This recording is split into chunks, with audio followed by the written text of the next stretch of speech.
مفتی طارق مسعود کے بیانات کے لیے مفتی صاحب کے آفیشیل چینل مفتی طارق مسعود سپیچز کو سبسکرائب کریں۔ الحمد لله نحمده ونستعينه ونستغفره ونؤمن به ونتوكل عليه ونعوذ بالله من شرور أنفسنا ومن سيئات أعمالنا من يهده الله فلا مضل له ومن يضلل فلا هادي له ونشهد أن لا إله إلا الله وحده لا شريك له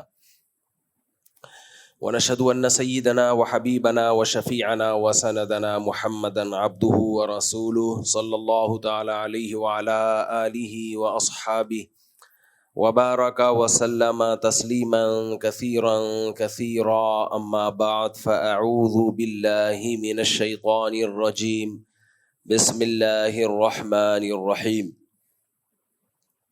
وَلَنَبْلُوَنَّكُمْ بِشَيْءٍ مِّنَ الْخَوْفِ وَالْجُوعِ وَنَقْصٍ مِّنَ الْأَمْوَالِ وَالْأَنفُسِ وَالثَّمَرَاتِ وَبَشِّرِ الصَّابِرِينَ الَّذِينَ إِذَا أَصَابَتْهُم مُّصِيبَةٌ قَالُوا إِنَّا لِلَّهِ وَإِنَّا إِلَيْهِ رَاجِعُونَ أُولَئِكَ عَلَيْهِمْ صَلَوَاتٌ مِّن رَّبِّهِمْ وَرَحْمَةٌ وَأُولَئِكَ هُمُ الْمُهْتَدُونَ۔ وقال النبي صلى الله عليه وسلم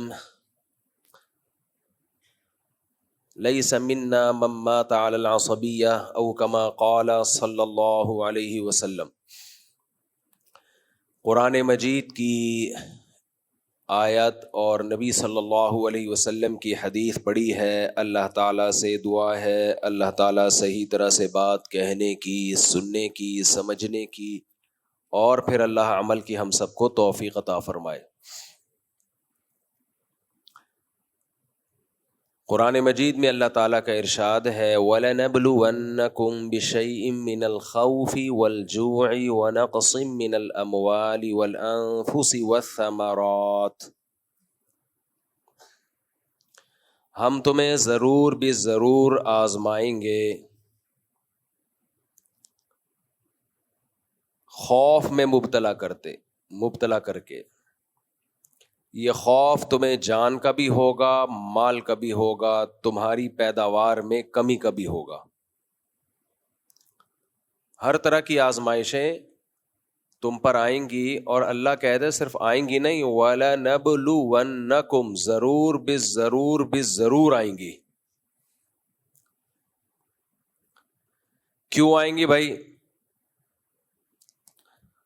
کیا معاذ اللہ یہ چاہتا ہے کہ دنیا میں فساد رہے، دنیا میں امن قائم نہ ہو، لوگ بھوک میں مبتلا ہوں، لوگ مسائل کا شکار ہوں؟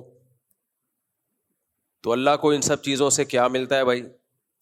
انسانوں کو پریشانیوں میں ڈال کے اللہ کو کیا فائدہ ہو رہا ہے؟ کیا والدین چاہتے ہیں کہ ان کی اولاد پریشانیوں میں رہے؟ لیکن حدیث میں تو آتا ہے بھائی اللہ کو اپنی مخلوق سے محبت ماں سے 70 گنا زیادہ ہے، تو پھر اللہ تعالیٰ کیوں انسان کو پریشانیوں میں بھی ڈالتے ہیں؟ وَلَنَبْلُوَنَّكُمْ بِشَيْءٍ مِّنَ الْخَوْفِ وَالْجُوعِ، خوف میں ڈالیں گے، بھوک میں ڈالیں گے، وَنَقْصٍ مِّنَ الْأَمْوَالِ، مال کا نقصان بھی ہوگا، وَالْأَنفُسِ، جانوں کا نقصان بھی ہوگا، والثمرات، پیداوار کا نقصان بھی ہوگا۔ سارے ہی نقصانات اللہ نے ذکر کر دیے۔ تو اتنے سارے نقصانات میں ڈالنے سے اللہ چاہتے کیا ہیں؟ اللہ بتاتے ہیں، میں بتاتا ہوں کیا چاہتا ہوں میں نے دنیا کو دارالامتحان بنایا ہے۔ دنیا عیش کی جگہ نہیں ہے، مزے کی جگہ نہیں ہے۔ یہاں مزے ملیں گے تمہیں، لیکن یہ جگہ مزوں کی نہیں ہے۔ یہاں پیٹ بھرے گا تمہارا، لیکن یہ جگہ پیٹ بھرنے کی نہیں ہے۔ یہاں دولت ملے گی تمہیں، لیکن یہ جگہ دولت کمانے کی نہیں ہے۔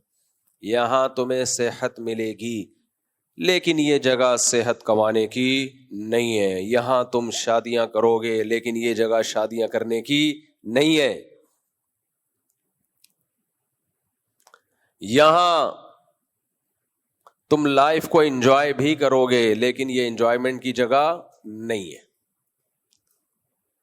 پھر کس کی جگہ ہے اللہ؟ یہ تو نے بنائی کیوں ہے؟ کافر کہتا ہے ایسا ہی بنا دی اللہ نے, کوئی وجہ نہیں ہے. کچھ کافر کہتے ہیں بنائی کہاں, بن گئی خود بخود. خود بخود ہمارا دماغ بن گیا, خود بخود ہماری آنکھیں بن گئیں, خود بخود ہماری ناک بن گئی, خود بخود ہم سب بن گئے اور چل پھر رہے ہیں. آٹومیٹیکلی یہ سب کچھ ہو رہا ہے. ہو نہیں سکتا بھائی, آٹومیٹک مشین بھی بنائی جاتی ہے, بنتی نہیں ہے. مینول سے زیادہ تو آٹومیٹک مشکل ہے. پہلے مینول مشینیں ایجاد ہوئی ہیں, آٹومیٹک بعد میں, ان پہ زیادہ محنت ہوئی ہے. تو آٹو پہ بھی سیٹ ہونے میں ٹائم لگتا ہے. پہلے کوئی آپ کو ایک ٹریک پہ چلاتا ہے, پھر آپ آٹو ہو جاتے ہیں. جیسے کچھ لوگ دوسری شادی کرتے ہیں, پھر تیسری کرتے ہیں, پھر وہ آٹو پہ سیٹ ہو جاتے ہیں, اب کرتے ہی رہتے ہیں. وہ ان کو روکنا پڑتا ہے, بس کرو. کچھ لوگ میلے رہتے ہیں, گندے میلے گندے رہ کے سیٹ ہو جاتے ہیں کس پہ؟ میل کچیل پہ. کچھ صاف ستھرے رہ کے سیٹ ہو جاتے ہیں کس پہ؟ صفائی پہ.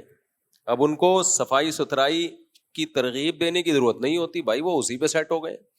لیکن شروع میں سیٹ کوئی کرتا ہے یا خود آپ ہوتے ہیں؟ یہ کام آٹومیٹیکلی نہیں ہوتا.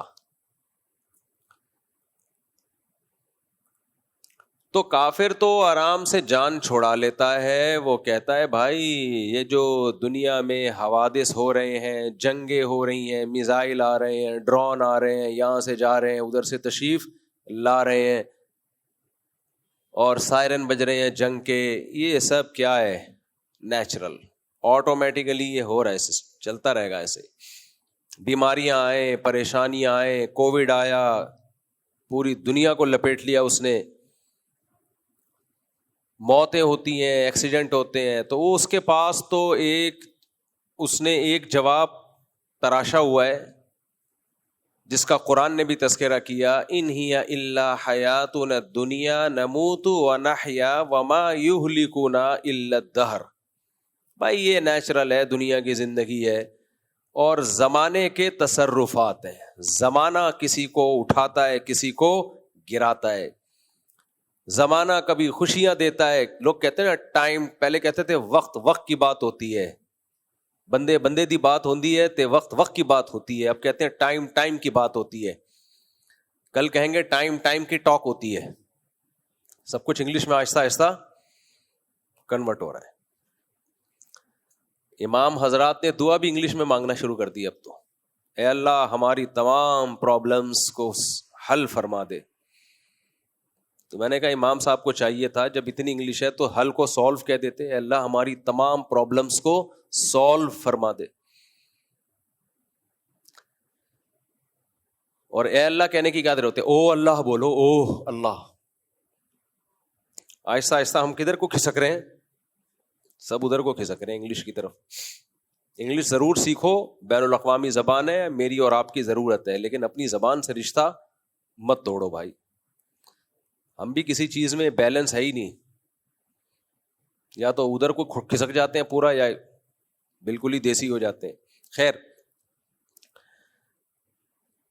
تو کافر کے پاس تو جواب آسان ہے. کافر جو کافر کا بچہ ہم کہتے ہیں نا جس کو, اس کے پاس جواب کیا ہے؟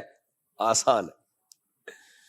اس کے پاس جواب آسان ہے بھائی, یہ تو خود بخود ہو رہا ہے, آٹومیٹیکلی ہو رہا ہے. کبھی بزنس اوپر جائے گا, کبھی بزنس نیچے جائے گا, اس میں اللہ کہاں ہے؟ وما یہلکنا الا الدہر. دہر ٹائم کو کہتے ہیں, زمانے کو کہتے ہیں, جس کو ہندی میں زمانہ کہتے ہیں. رمضان کو ہندی میں رمضان بولتے ہیں. رمضان میں مسلمان روزے رکھتے ہیں, یہ رمضان میں روزے رکھیں گے. بہرحال زبان کی بات ہوتی ہے, ٹائم کی بات ہوتی ہے. تو وما یہلکنا الا الدہر, کافر کہتا تھا ہمیں زمانہ ہلاک کرتا ہے, زمانہ ہمیں نوازتا ہے. نبی صلی اللہ علیہ وسلم نے فرمایا لا تسبوا الدہر, زمانے کو برا مت کہو. اس لیے کہ زمانہ کچھ نہیں کرتا، اصل میں کرتا کون ہے؟ اللہ کرتا ہے. یہاں مقصد یہ ہے کہ زمانے کی طرف یقینی نسبت، حقیقی نسبت نہ کرو. مجازن تو نسبت ہو جاتی ہے، کہ حقیقت میں کون کر رہا ہے بھائی؟ اللہ. کافر کو دھوکہ اس سے ہوتا ہے کہ اللہ جب کوئی کام کرتا ہے تو اس کے لیے سبب اختیار کرتا ہے. جو سبب اللہ نے پیدا کی ہے نا، انہی اسباب، تو اس کی توجہ اسباب کی طرف چلی جاتی ہے، اللہ کی طرف نہیں جاتی. اب دیکھو، دو دکانیں ہم نے دیکھی ہیں اس طرح بہت، دو دکانیں، دونوں لسی کی دکانیں ہیں، ذائقہ سیم. ایک کی دکان ایسی چل رہی ہے کہ روکنے سے رک نہیں رہی، وہ کسٹمر کو بھگا رہا ہے، یہ میں نے خود اپنی آنکھوں سے دیکھا ہے. اور دوسرا بیٹھ کے مکھیاں مار رہا ہے. وہ کہہ رہا ہے کوئی نہ پیے، کم از کم مکھی تو نہ پیے نا. لوگ نہ پیے کوئی بات نہیں ہے، لیکن یہ دکان میں نے مکھیوں کے لیے نہیں کھولی. اب کافر بولے گا بھائی اصل میں ہوتا یہ ہے کہ جب کوئی بندہ آ رہا ہوتا ہے تو اس کی دکان پہ رش دیکھ کے ادھر چلا جاتا ہے، اس کی دکان پہ رش نہیں ہے. بھائی ٹھیک ہے، لیکن یہ سبب اللہ نے اس کے لیے پیدا کر دیا، اس کے لیے پیدا نہیں کیا.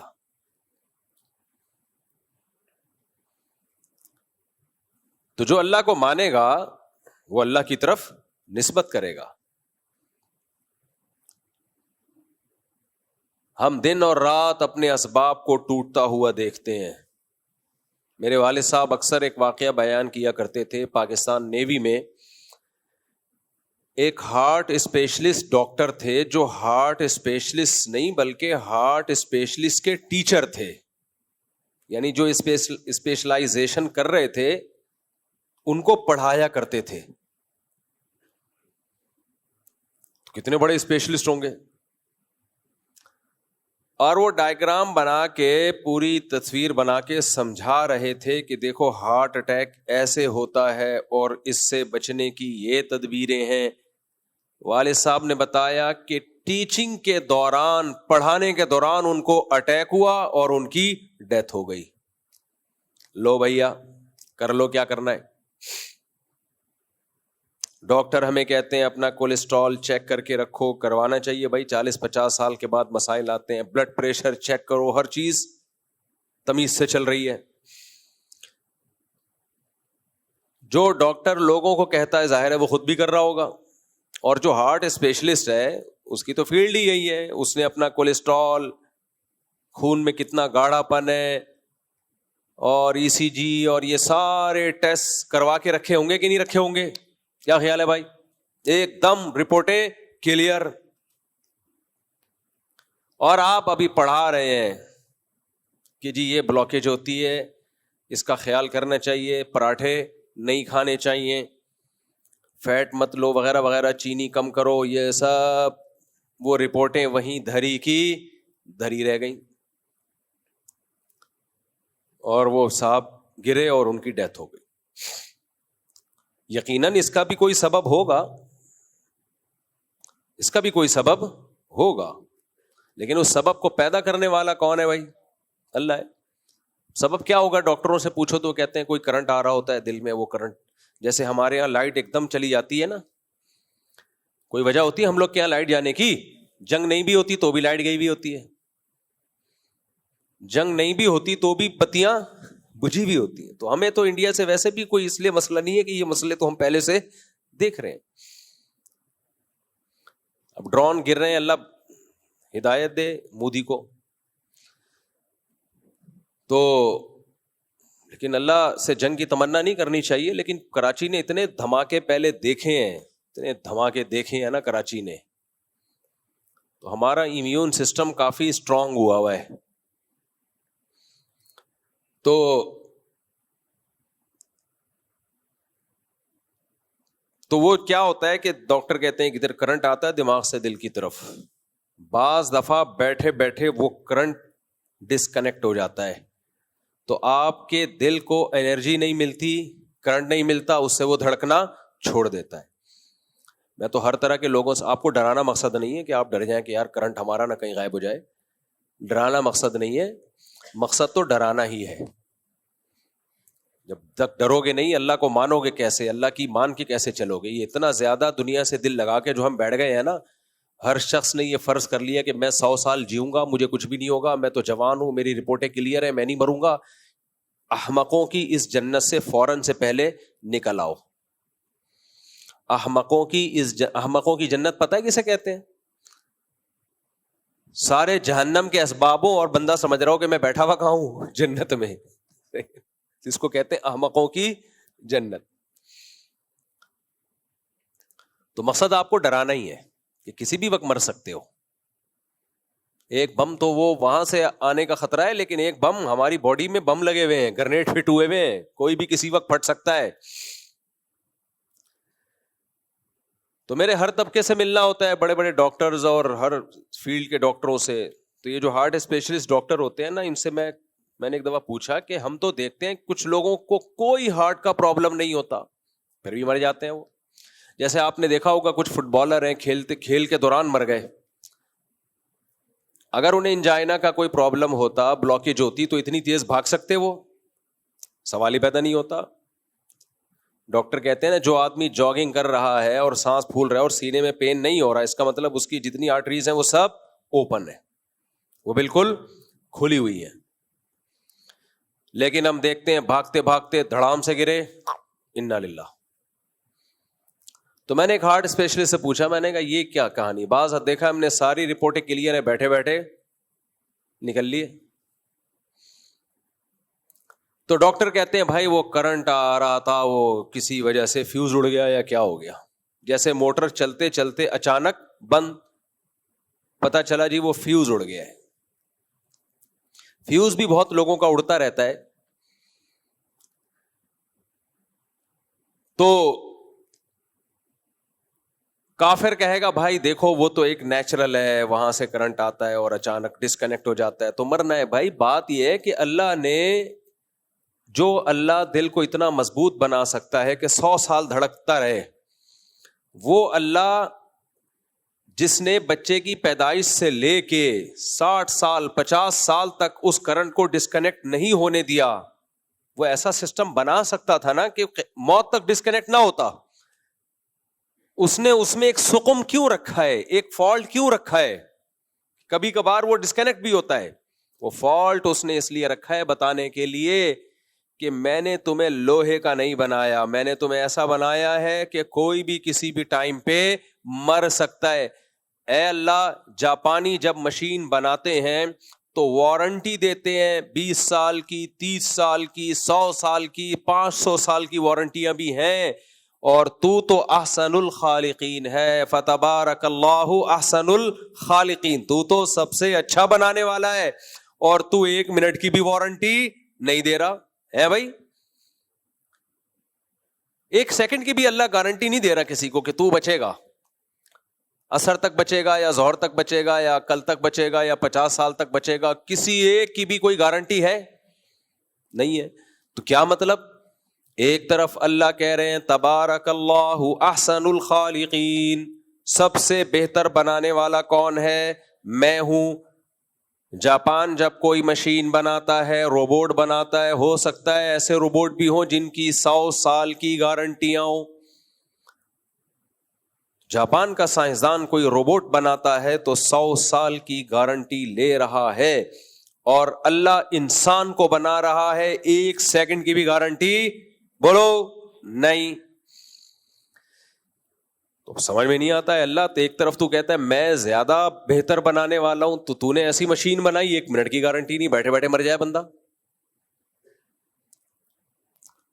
تو اس کا جواب اللہ دیتا ہے کہ اگر میں تمہیں گارنٹی دے دوں کہ تم 100 سال جیو گے تو تم پھر انسان کے بچے بن کے زندگی نہیں گزارو گے,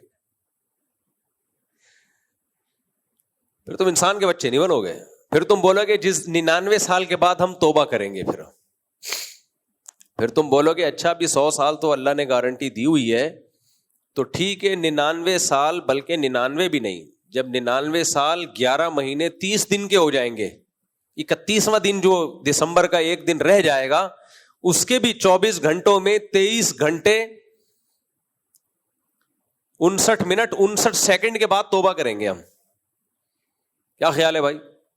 ابھی مجھے اور آپ کو بتا دیا جائے ہم نے 100 سال زندہ رہنا ہے تو ایک دم سے ہمارا لائف اسٹائل چینج کہ یار 100 سال تو پھر دیکھیں گے یار, آخر میں سوچیں گے کیا کرنا ہے, ابھی تو عیش کرو, عیاشی کرو. ہمارے ایک دوست تھے, کلاس فیلو تھے, کلاس فیلو تو نہیں بس دوست تھے, تو انہوں نے 20-22 سال میں داڑھی واڑی رکھ لی ماشاء اللہ. تو ایک بندے نے ان کو بلا کے میرے سامنے بولا, یار ابھی تمہاری جینے کی عمر ہے, تم لونڈے لپاڑے ہو, تم لڑکے ہو, ابھی سے تم نے کیا داڑھی واڑی رکھ لی, ٹوپی پہن لی, ابھی عیاشی کرو, دنیا میں گھومو پھرو, یہ تو آخری عمر کے کام ہیں, آخری عمر کے دھندے ہیں یہ. جب تھوڑے ایجڈ ہو جاؤ گے اس وقت یہ چیزیں اچھی لگتی ہیں, ابھی کیا کرو عیش.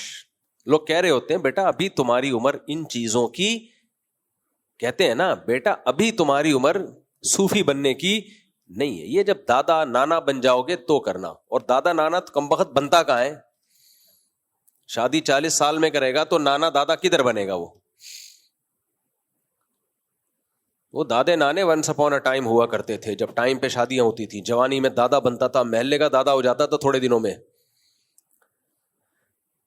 ابھی تو دادا مارکیٹ سے ویسے بھی شارٹ ہے اور ویسے بھی شارٹ ہو رہے ہیں.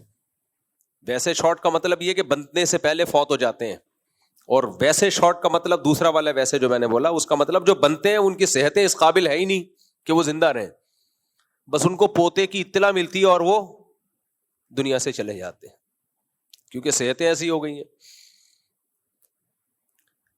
پراٹھے پھوڑ پھوڑ کے اور بریانیاں اور وغیرہ وغیرہ پھوڑ پھوڑ کے. خیر, تو اللہ تعالی انسان کی باڈی کی گارنٹی نہیں لیتے. کتنا بڑا پہلوان ہو, کتنا صحت مند ہو. ابھی 2-4 سال پہلے کوئی بہت بڑا باڈی بلڈر تھا, جم میں ہی اس کی ڈیتھ ہوئی ہے. تو جم میں ایکسرسائز کے دوران ٹہل گئے. اچھا ہم لوگ کیا جم میں دنیا سے جانے کا خطرہ زیادہ ہوتا ہے. باہر ملکوں میں نے دیکھا ہے جب کوئی ایکسرسائز کے لیے جم میں جاتا ہے اس کا پہلے بی پی چیک ہوتا ہے, اس کی شوگر چیک ہوتی ہے, سمجھ رہے کہ اس قابل بھی ہے تو اس کے بعد وہ اجازت دیتے ہیں. ہمارے یہاں ہوتا ہے کچھ چلے جاؤ. اب بعض دفعہ آدمی کی شوگر ویسے ہی لو ہوئی ہوئی ہوتی ہے, اس کو پتہ نہیں ہوتا, شوگر کا پیشنٹ بن چکا ہوتا ہے, اس کو پتہ ہی نہیں ہوتا میں شوگر کا پیشنٹ ہوں. اس نے ایکسرسائز کی, اس کی شوگر اور زیادہ لو ہوئی اور وہیں سے لو بھائی, شوگر لو ہوئی اور کام ہو گیا, لو بھائی نکل لیے. بی پی بہت زیادہ پہلے سے لو ہوا ہے, تھوڑی ایکسرسائز کی, ایکسرسائز سے بی پی اور لو ہو جاتا ہے, پسینہ وسینہ نکلتا ہے, تو نکلا تو تھوڑا بہت اندر کچھ بچا تھا وہ بھی ختم. خیر یہ کیا قصے لے کے بیٹھ گیا میں. تو میں یہ عرض کر رہا ہوں کہ دیکھو انسان کی باڈی کی گارنٹی اللہ نے نہیں لی. اب معاذ اللہ یا تو اس کی علامت ہے کہ وہ بنانے والا کہ بنانے میں نقص ہے, ظاہر ہے بنانے والے کے بنانے میں نقص نہیں ہو سکتا. اس نے سورج بنایا, اربوں سال سے اتنی انرجی دے رہا ہے, کبھی تھکا نہیں ہے. 13 لاکھ گنا زمین سے بڑا, 13 لاکھ زمینیں اکلوتے سورج میں آ سکتی ہیں, اور ایسے دہکتا ہوا جہنم کا انگارہ ہے, وہ ایسی آگ پھینک رہا ہے.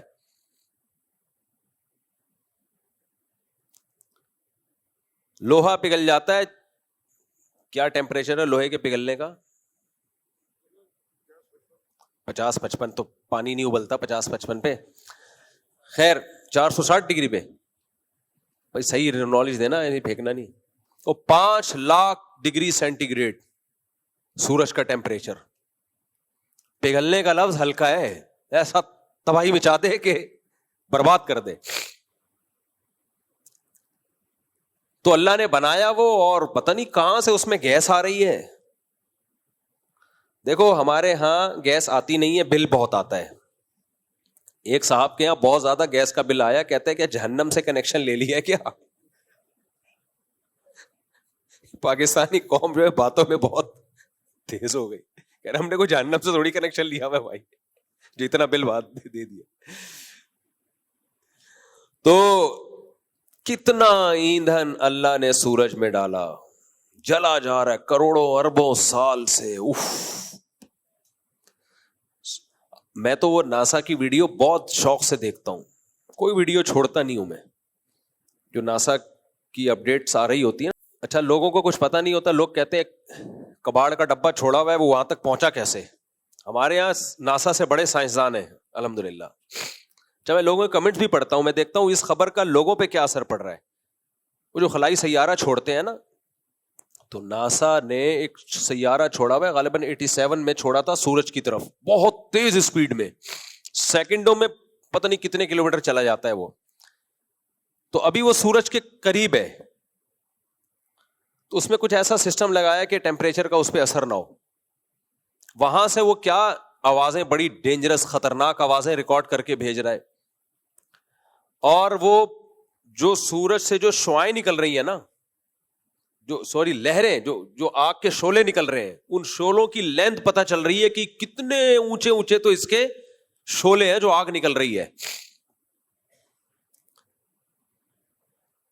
بہت بڑے بڑے شعلے ہیں وہ, ایسے آگ کا دہکتا ہوا گولا. یہ ہمیں یہاں سے اتنا تمیز کا نظر آتا ہے سورج, اتنی تمیز والی چیز ہے نہیں جتنی ہم سمجھ رہے ہیں اس کو. اتنی آگ بھری ہوئی ہے اس میں, اتنی آگ.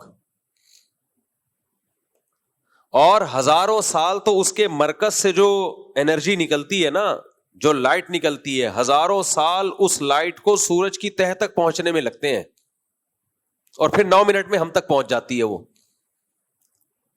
تو قدرت کا ایک چیز قدرت کا شاہکار ہے.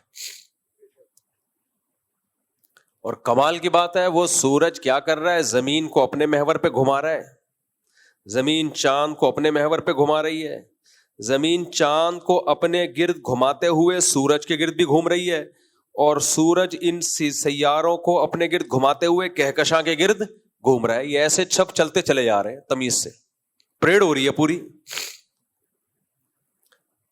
ما ترى فی خلق الرحمن من تفاوت. تبارک الذی میں سورہ ملک میں اللہ کہتے ہیں فرجع البصر هل ترى من فطور ثم ارجع البصر کرتین ينقلب الیک البصر خاسئا وهو حسیر, کہ تو اس کائنات کی وسعتوں میں ذرا نظر اٹھا کے دیکھ, تجھے خدا کی بنائی ہوئی چیزوں میں کوئی عیب نظر نہیں آئے گا.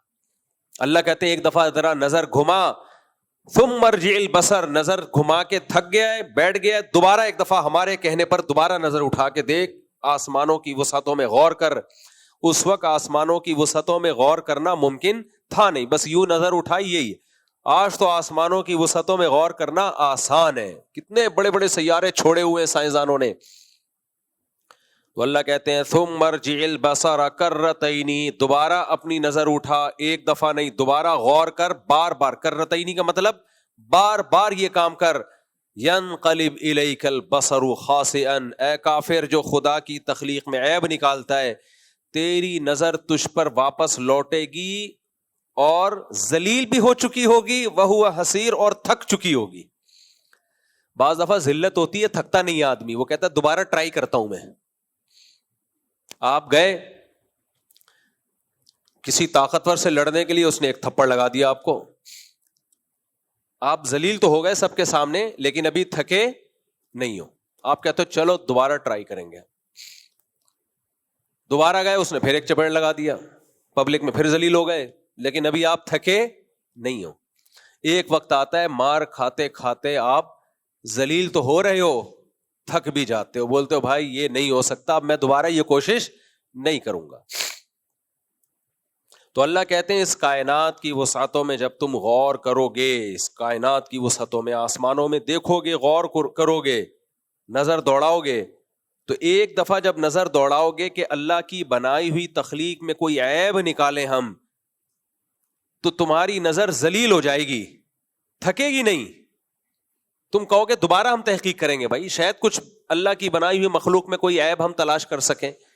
لیکن جب بار بار ہمارے مشورے پر یہ کام کرو گے, ہم تمہیں حکم دے رہے کرو, تو ایک وقت آئے گا خاسئن بھی ہوگی, حسیر بھی ہوگی, حسرت سے تھکی ہوئی اور ذلیل بھی ہو چکی ہوگی. کوئی بھی چیز اٹھا کے دیکھ لیں کائنات میں, مچھر پہ غور کر لو, پاگل ہو جاتا ہے آدمی. یار اللہ نے اتنی سی مخلوق کو ایسا زبردست بنایا ہے, 100 آنکھیں اس کی کھوپڑی پہ لگا دی, اتنی سی کھوپڑی پہ 100 آنکھ, تبھی مچھر 360 پہ دیکھتا ہے, 360 پہ دیکھ رہا ہوتا ہے مچھر. نہیں آئی سمجھ میں, ہم سمجھ رہے تو ادھر کو جا رہا ہے, ادھر نظر آ رہا ہے. نا وہ پیچھے دیکھ رہا ہے کہ بندہ بیٹھا ہوا ہے, ابھی اس کا خون چوسنا ہے. اور یہ کام مچھر نہیں کرتا, مچھریا کرتی ہے.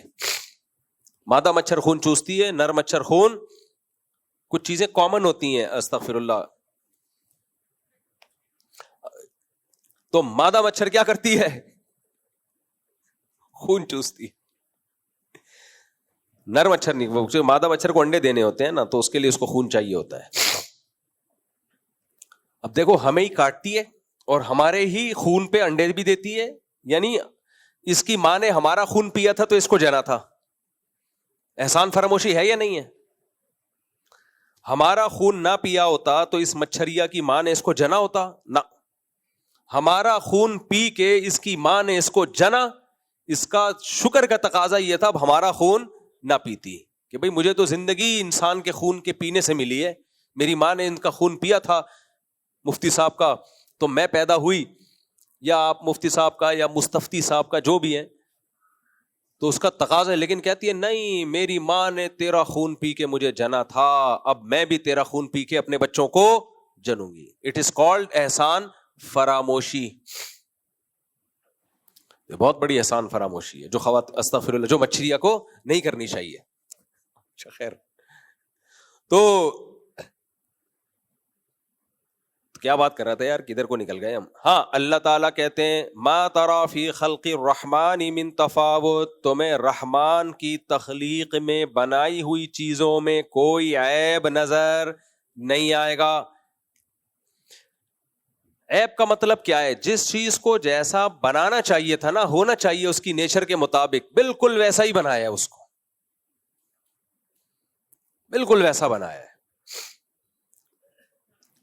تو یہ اس کی علامت ہے بھائی, بنانے والا ناقص نہیں ہے. لیکن پھر وہی سوال, اے اللہ, جاپان تو یہ دعویٰ نہیں کرتا کہ میری بنائی ہوئی چیزوں میں کوئی عیب نہیں ہے, بلکہ انہوں نے کمپنیاں بٹھائی ہوئی ہیں, سوزوکی کمپنی, ٹویوٹا کمپنی میں کچھ سائنٹسٹ اور انجینئرز ہر وقت بیٹھے رہتے ہیں. بھائی کہیں کوئی فالٹ نظر آئے تو بتاؤ,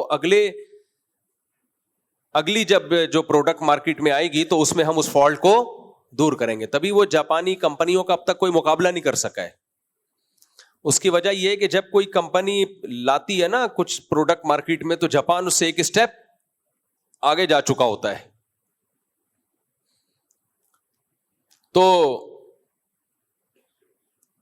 لیکن جب جاپان چیزیں بنا رہا ہے بھائی, وہ کہہ رہے ہیں میں یہ دعویٰ نہیں کرتا کہ کوئی فالٹ نہیں ہے, ہو سکتا ہے ہمیں بتائیے, کمپنی اس کو اگلی دفعہ میں ٹھیک کر دے گی.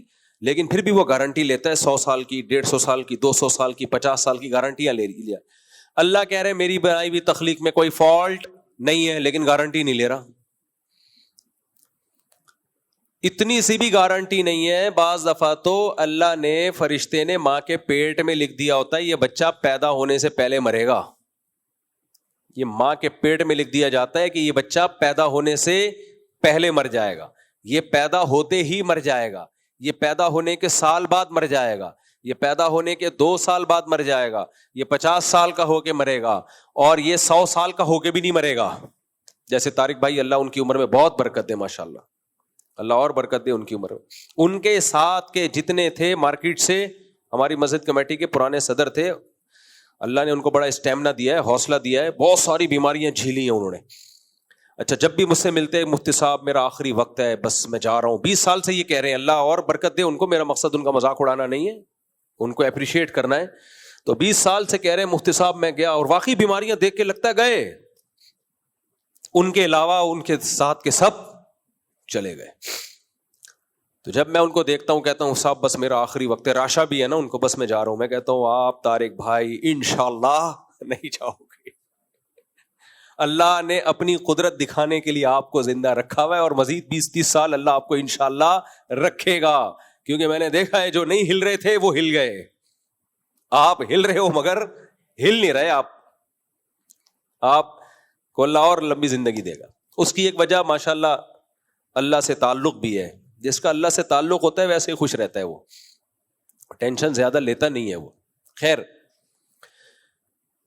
تو بھائی اللہ تعالیٰ نے انسان کو بنایا, اور اللہ کہتے ہیں میری بھی بنائی ہوئی مخلوق میں کوئی فالٹ نہیں ہے. یہاں ایک اشکال ہوتا ہے کہ معذور بچے بھی تو پیدا ہوتے ہیں اور اس طرح بھی تو ہوتے ہیں. دیکھیں وہ بھی اللہ کی تخلیق کا ایک حصہ ہے.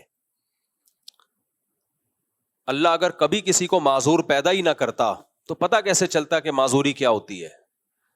عربی کا ایک مقولہ ہے, تعرف الاشیاء باضدادها, ہمیشہ کسی چیز کو پہچانا جاتا ہے اس کے اپوزٹ سے. نابینا اگر نہ ہوتے تو آنکھوں کی نعمت کا پتہ نہ چلتا. تو اس 100 میں ایک آدھ اللہ نے اس لیے رکھا ہے, وہ بھی اللہ کی تخلیق کا ایک حصہ ہے, اس کی حکمتوں کا ایک حصہ ہے. فالٹ کا مطلب کوئی کام بغیر حکمت کے اس نے نہیں کیا, ہر کام حکمت سے کیا ہے. ہر کام میں کوئی نہ کوئی حکمت ہے. تو اللہ تعالی کی حکمت نے تقاضا کیا کہ انسان کی زندگی کی گارنٹی نہ لی جائے. کسی پر کسی بھی وقت میں موت آ سکتی ہے. اس کی وجہ کیا ہے اللہ خود بتاتا ہے قرآن میں. کافر کہتا ہے کوئی وجہ نہیں ہے, بس ایسے ہی ہے. اللہ کہتے ہیں نہیں بھائی ایسا ہی کچھ نہیں ہو رہا. لِيَبْلُوَكُمْ أَيُّكُمْ أَحْسَنُ عَمَلًا, اللہ نے دنیا میں غم اور پریشانیاں اس لیے رکھی ہیں اور موت اس لیے رکھی ہے کیونکہ اللہ تمہیں آزمانا چاہتا ہے. اگر موت نہ ہوتی, پریشانیاں نہ ہوتی تو رزلٹ کیا نکلتا؟ رزلٹ یہ نکلتا کہ سارے انسان اللہ کے نافرمان بن جاتے. یہاں میں ایک پوائنٹ کی بات ضرور کروں گا آپ سے.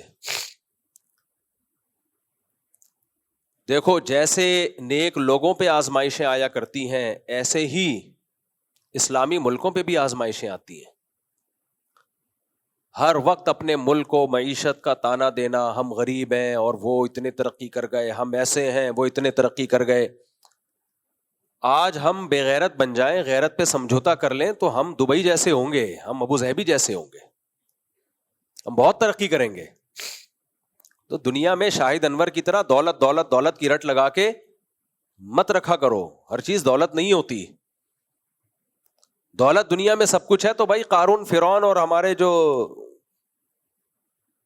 حضرت جی ہمارے ہیں جن کا نام لینا میں نے چھوڑ دیا, ان کے پاس کم دولت ہے.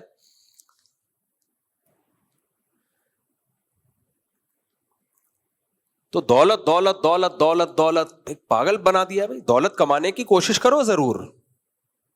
جو سستی کاہلی کی وجہ سے غریب ہے اچھا نہیں ہے, لیکن ملے گا ہر ایک کو نہیں. کتنے لوگوں کی کوششیں ضائع جائیں گی, کچھ بھی نہیں آئے گا ان کے ہاتھ میں.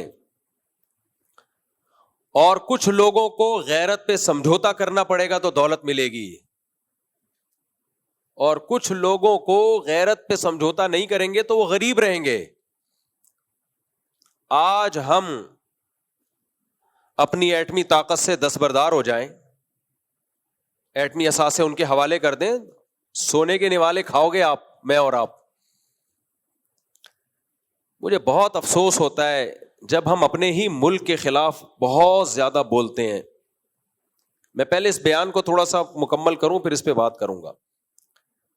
تو اللہ نے جب یہ فرمایا نا کہ ہم تمہیں آزمائیں گے ہر طرح سے, اور آخر میں فرمایا وَبَشِّرِ الصَّابِرِينَ, جب ہم تمہیں آزمائیں گے تو صبر کرنے والوں کو آپ خوشخبری سنا دیں. یعنی آزمانے کا مقصد کیا ہوگا بھائی, اس کی آواز تھوڑی تیز کریں. آزمانے کا مقصد کیا ہوگا, اللہ یہ دیکھنا چاہیں گے کہ کون صبر کرتا ہے اور کون شکر کرتا ہے.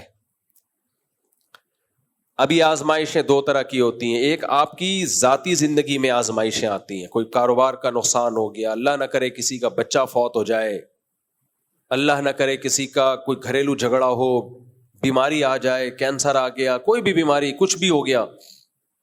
ایک آزمائش یہ ہوتی ہے. ایک آزمائش ہوتی ہے اجتماعی, قوم پہ ایک آزمائش آئی ہوئی ہے, کنٹری پہ آزمائش آئی ہوئی ہے. تو اللہ کہتے ہیں ہم تمہیں آزمائیں گے, تو اس آزمائش میں اے نبی آپ خوشخبری سنا دیں صبر کرنے والوں کو, خوشخبری سنا دیں صبر کرنے والوں کو. صبر کسے کہتے ہیں اس کو سمجھنے کی ضرورت ہے. ہم میں ہر شخص سمجھتا ہے کہ میں اس مصیبت میں صبر کر رہا ہوں. نا نا نا, یہ میرے اور آپ کے کہنے سے ہم صابر نہیں کہلائیں گے. اللہ کہے گا کہ تم صبر کر رہے ہو تو یہ پھر مانا جائے گا کہ ہم کیا ہیں, صبر کر رہے ہیں. پہلی بات, جب کوئی غم آئے چاہے اجتماعی ہو انفرادی ہو, جزا فضا نہیں کرنا, ہا ہو ہی ہے چیخنا چلانا اور اپنی اوقات سے اپنے آپے سے باہر ہو جانا, جیسے کہ آج ہو گئے ہیں. جب میں کمنٹس دیکھتا ہوں نا, ایک میزائل آ کے گرا تو کمنٹس آپ دیکھیں, وہاں سے یہاں تک میزائل چل کے آ کیسے گیا, گر کیسے گیا, ہمارا میزائل سسٹم کہاں گیا. یہ رونا وہ دیہاتوں میں جو عورتیں نہیں ہوتی جو جنازے دیکھ کے پیٹ رہی ہوتی ہیں, یہ وہ اسٹائل ہے. جنگ ہو رہی ہے بھائی, اگر بٹن دبتے ہی میزائل پھٹنا شروع ہو جائیں تو جنگ کس بات کی.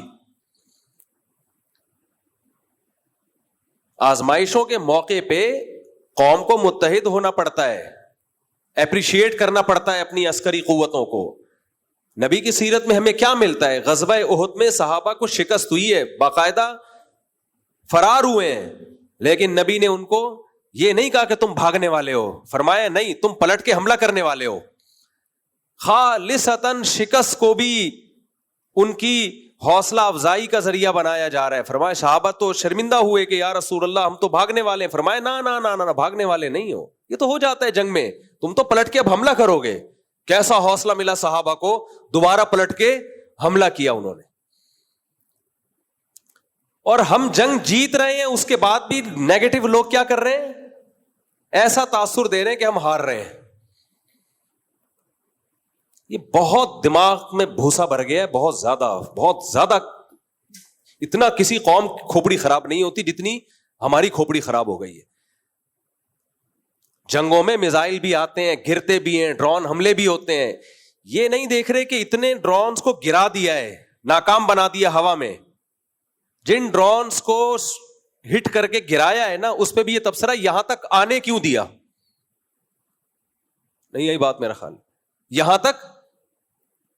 اب جو فوجی ترجمان ہیں ان کے مسلسل وضاحتی بیانات, ایکچولی ہم نے آنے اس لیے دیا کہ اتنی ہائٹ پر تباہ کرنے کے لیے زیادہ بڑے میزائل چاہیے تھے, تو ہم چاہ رہے تھے نیچے آئیں.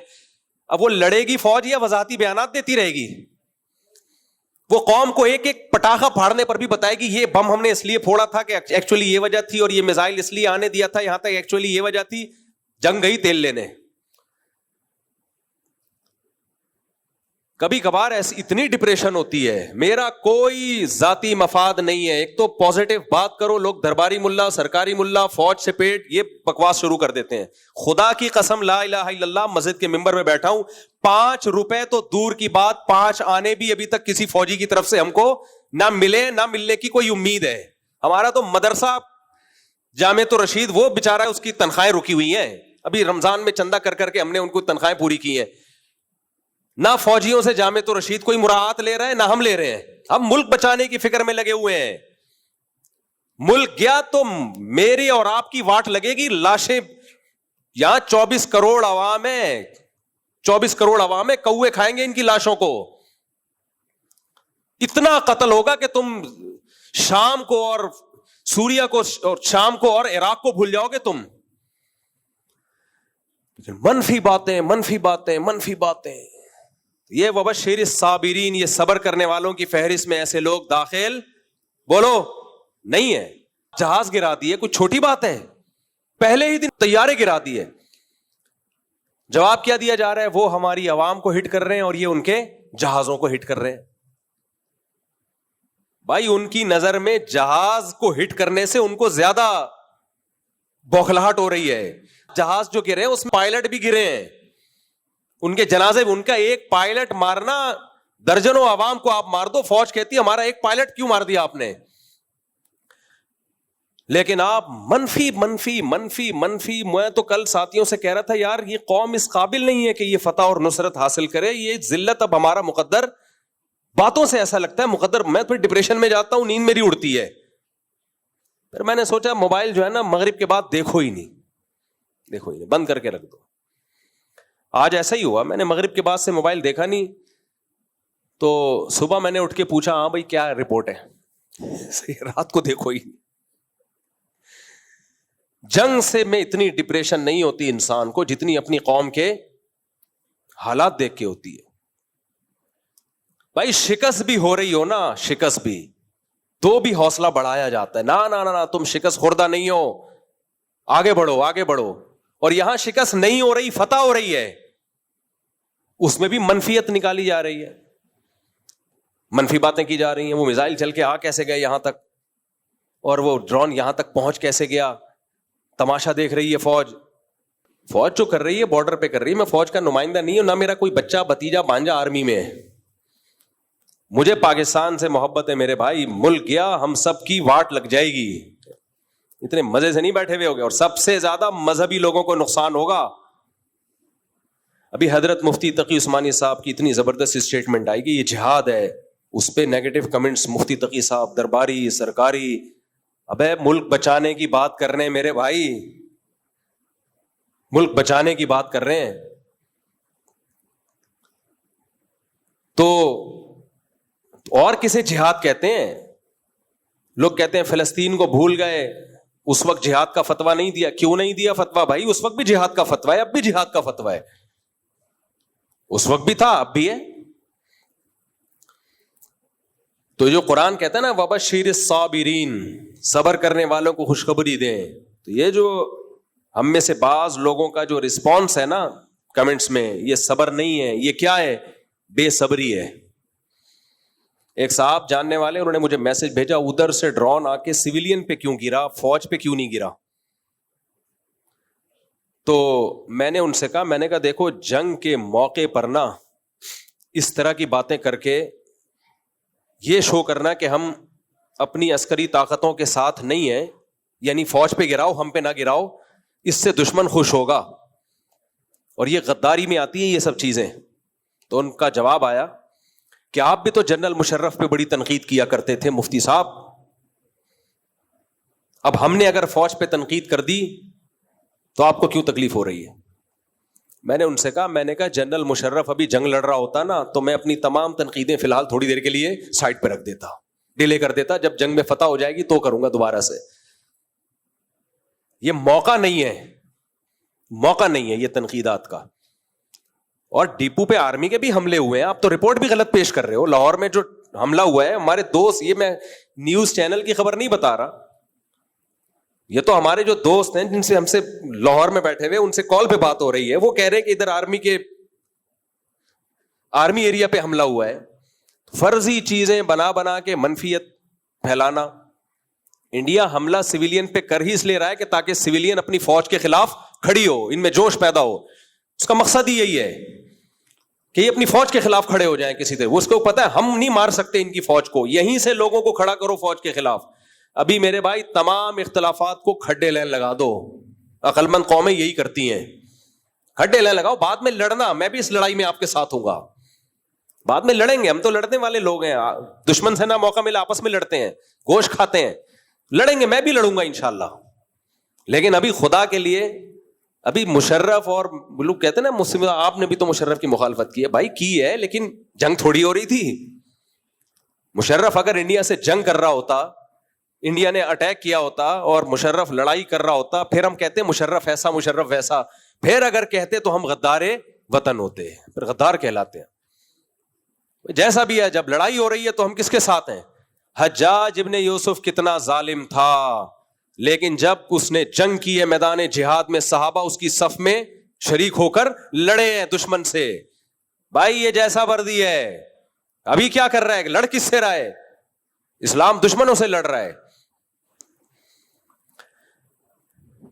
تو منفی باتیں مت کرو، یہ کیوں ہو رہا ہے وہ کیوں ہو رہا ہے. آپ پتا کسی کو کچھ بھی نہیں ہوتا. میں جب واگا بارڈر گیا وہاں میں نے ایک بیان دیا، اس پہ بھی کچھ لوگ کہہ رہے ہیں کہ پیڈ ہیں، کوئی لفافے مل رہے ہیں. اللہ کی قسم ہم نے کسی فوجی سے رابطہ نہیں کیا کہ ہم واگا بارڈر جا رہے ہیں، کیا خیال ہے کتنے پیسے ملیں گے. ہم جب وہاں پہنچے ہیں فوجیوں کو بھی نہیں پتا تھا کہ ہم آئے ہوئے. ان کو جب پتا چلا بہت خوش ہوئے. اس کرنل تھے، انہوں نے کہا کہ ہمیں حوصلہ چاہیے بھائی، حوصلہ پبلک. تو بہت خوش ہوئے کہ آپ لوگوں نے آ کے ہمیں حوصلہ دیا. کچھ ان کو جہاد کی آیتیں سنائیں، کچھ ان کے اپریشیٹ کیا, اتنا خوش ہوئے, کہہ رہے ہیں دل باغ باغ ہو گیا, کوئی تو آیا. تو منفی سوچنا چھوڑ دو, سمجھ رہے ہو, کچھ تھوڑا سا مثبت سوچا کرو. یہ سب نے مل کے اس میں, ہم نے قوم پوری اکٹھی ہوگی اس مسئلے پر, اور سامنے کیا ہے, بتوں کی عبادت کرنے والے, پتھروں کو پوجنے والے. اور بات یہ کہ آپ کے بارڈر پہ جتنے ملک ٹچ ہوتے ہیں سب ویسے ہی آپ کے دشمن ہیں, وہ سب ویسے ہی آپ کے دشمن ہیں. تو قوم بھی دشمن ہوگی تو بنے گا کیا ہمارا؟ فوج سے آپ دشمنی نکال رہے ہو, فوج کی ایسی کی تیسی ہو جائے گی آپ کی, لیکن آپ کی بھی ہوگی, پھر آپ کی اس سے بڑی ہوگی. اور جن کو آپ اپنا دوست سمجھ رہے ہو کہ جی ہمارے دوست ہیں اور یہ ہمیں آزادی دلائیں گے اس فوج سے, نا نا نا نا نا نا, وہ ایسا غلام بنائیں گے نا آپ کو کہ آپ کی سوچ ہوگی. انڈیا کے مسلمانوں کا حال دیکھو, انڈیا کے مسلمان صبح و شام انڈیا کی محبت کے نعرے لگاتے ہیں, مگر انڈیا ان کو اپنا ماننے کے لیے تیار نہیں ہے. وہ بیچارے زندگی ان کی گزر گئی یہی سمجھاتے ہوئے ہم پاکستان کے دشمن ہیں, ہم انڈیا سے محبت کرتے ہیں. انڈیا کہتا ہے جھوٹ بول رہے ہو, حالانکہ وہ کر رہے ہوتے ہیں, وہ ملک کے لیے قربانیاں دے رہے ہیں, لیکن نہیں مانتا مودی. انڈیا سے میری مراد ہے یہ مودی کی گورنمنٹ, یہ نہیں مانتی. کتنا ظلم ہوا ہے احمد آباد میں, مودی نے کتنا ظلم کیا ہے, کتنا ظلم کیا احمد آباد میں مودی نے, کیا کچھ کیا ہے. بابری مسجد شہید نہیں ہوئی, اسی تنظیم کے گنڈوں نے شہید کی ہے بابری مسجد کو, اسی نے احمد آباد کا واقعہ ہوا ہے, یہ سب اسی تنظیم کے کارنامے ہیں. کتنی ویڈیوز آپ نے سوشل میڈیا پہ دیکھی ہیں, مسلمانوں کو ڈنڈے سے مار مار کے قتل کیا جا رہا ہے. وقف کی زمینیں سرکاری املاک میں لی جا رہی ہیں. صدیوں سے جو مسلمانوں کی وقف کی زمینیں تھیں جس سے مسجد اور مدرسے چلا کرتے تھے, مودی سرکار نے آ کے وہ سرکاری تحویل میں لے لی ہیں. طلاق کے مسائل میں مداخلت جو خالصتاً مسلمانوں کے آئلی قوانین ہیں. ڈاکٹر ذاکر نائک پہ پابندیاں, ایک دہشت گردی کا جھوٹا الزام لگا کے ملک بدر کر دیا. تو جو اپنے ملک میں جنہوں نے مسلمانوں کا یہ حشر کیا ہوا ہے, تم کیا سمجھتے ہو فتح کے بعد وہ تمہیں عزت دیں گے؟ تو ہوش کے ناخن لو میرے بھائی, آزمائشوں میں پتہ چلتا ہے کون اپنا اور کون غیر ہے. باقی اختلافات سب کے ہیں, ہم بھی کسی ایک جماعت کو دودھ کا دھلا ہوا نہیں مانتے, ہمارے بھی اختلاف ہیں, لیکن جنگ ختم ہو جائے پھر انشاءاللہ ہم آپس میں لڑیں گے. مجھے بتانا کہاں جا کے پھڈا کرنا ہے, میں دیکھوں گا یہ سوٹیبل جگہ ہے یا, میں تو ہوئی پھڈے باز, 4 شادیاں پھڈوں کے بغیر تھوڑی ہو سکتی ہیں. لیکن محاذ پہ بلایا جا رہا اور میں بیوی سے لڑ رہا ہوں, ساس سے لڑ رہا ہوں, سسر سے لڑ رہا ہوں, لوگ بولیں گے بھائی ادھر بم آ رہا ہے, ابھی فی الحال کیا کرو, ادھر جاؤ یار. یہ لڑائیاں چلتی رہیں گی, ساس بہو کی لڑائیاں, سیاسی لڑائیاں, فوج اسٹیبلشمنٹ سے لڑائیاں, سسٹم, جو ہمارے الیکشن ہوئے ہیں وہ کس سے ہوئے ہیں, سسٹم ساری دنیا کو پتا ہے. لیکن مجھے غم اس لیے نہیں ہوتا کہ پہلی دفعہ تھوڑی ہوا ہے, تو ہمیشہ سسٹم سے ہی ہوتے ہیں. اب جو غم پہلی دفعہ پہنچتا ہے نا اس پہ انسان کو تکلیف ہوتی ہے. جو جس غم کے ہم پیدا ہی اس غم میں ہوئے ہو تو اس غم کی کیا تکلیف ہے یار. تو الیکشن شفاف کبھی پہلی دفعہ, یعنی پہلی دفعہ تھوڑی ہوا ہے, یہ ایسے ہی چلتا ہے بھائی, سب مارکیٹ میں یہی چل رہا ہے. اوریجنل عدل و انصاف صرف کہاں ملے گا؟ آخرت میں ملے گا. دنیا میں ایسے ہی چلتا ہے, سسٹم کے تحت ہی سب کچھ. گھروں میں کون سا سسٹم ہے؟ سسٹم ہی تو ہے گھروں میں بھی. 100% گھروں میں کون سا کوئی عدل و انصاف کا نظام ہے؟ شوہر سچ بولتا ہے گھر میں؟ دیر سے آتا ہے تو کیا سچ بولتا ہے کہ میں فلم دیکھ کے آ رہا ہوں یا کہاں سے گھوم کے آ رہا ہوں؟ وہ یہی بتائے گا کہ میں مدنی مسجد گیا ہوا تھا, شب جمعہ کا بیان سن کے آ رہا ہوں. ایک آدمی شراب پی کے آتا تھا نا تو بیوی سے پٹتا تھا. ایک دن وہ آیا,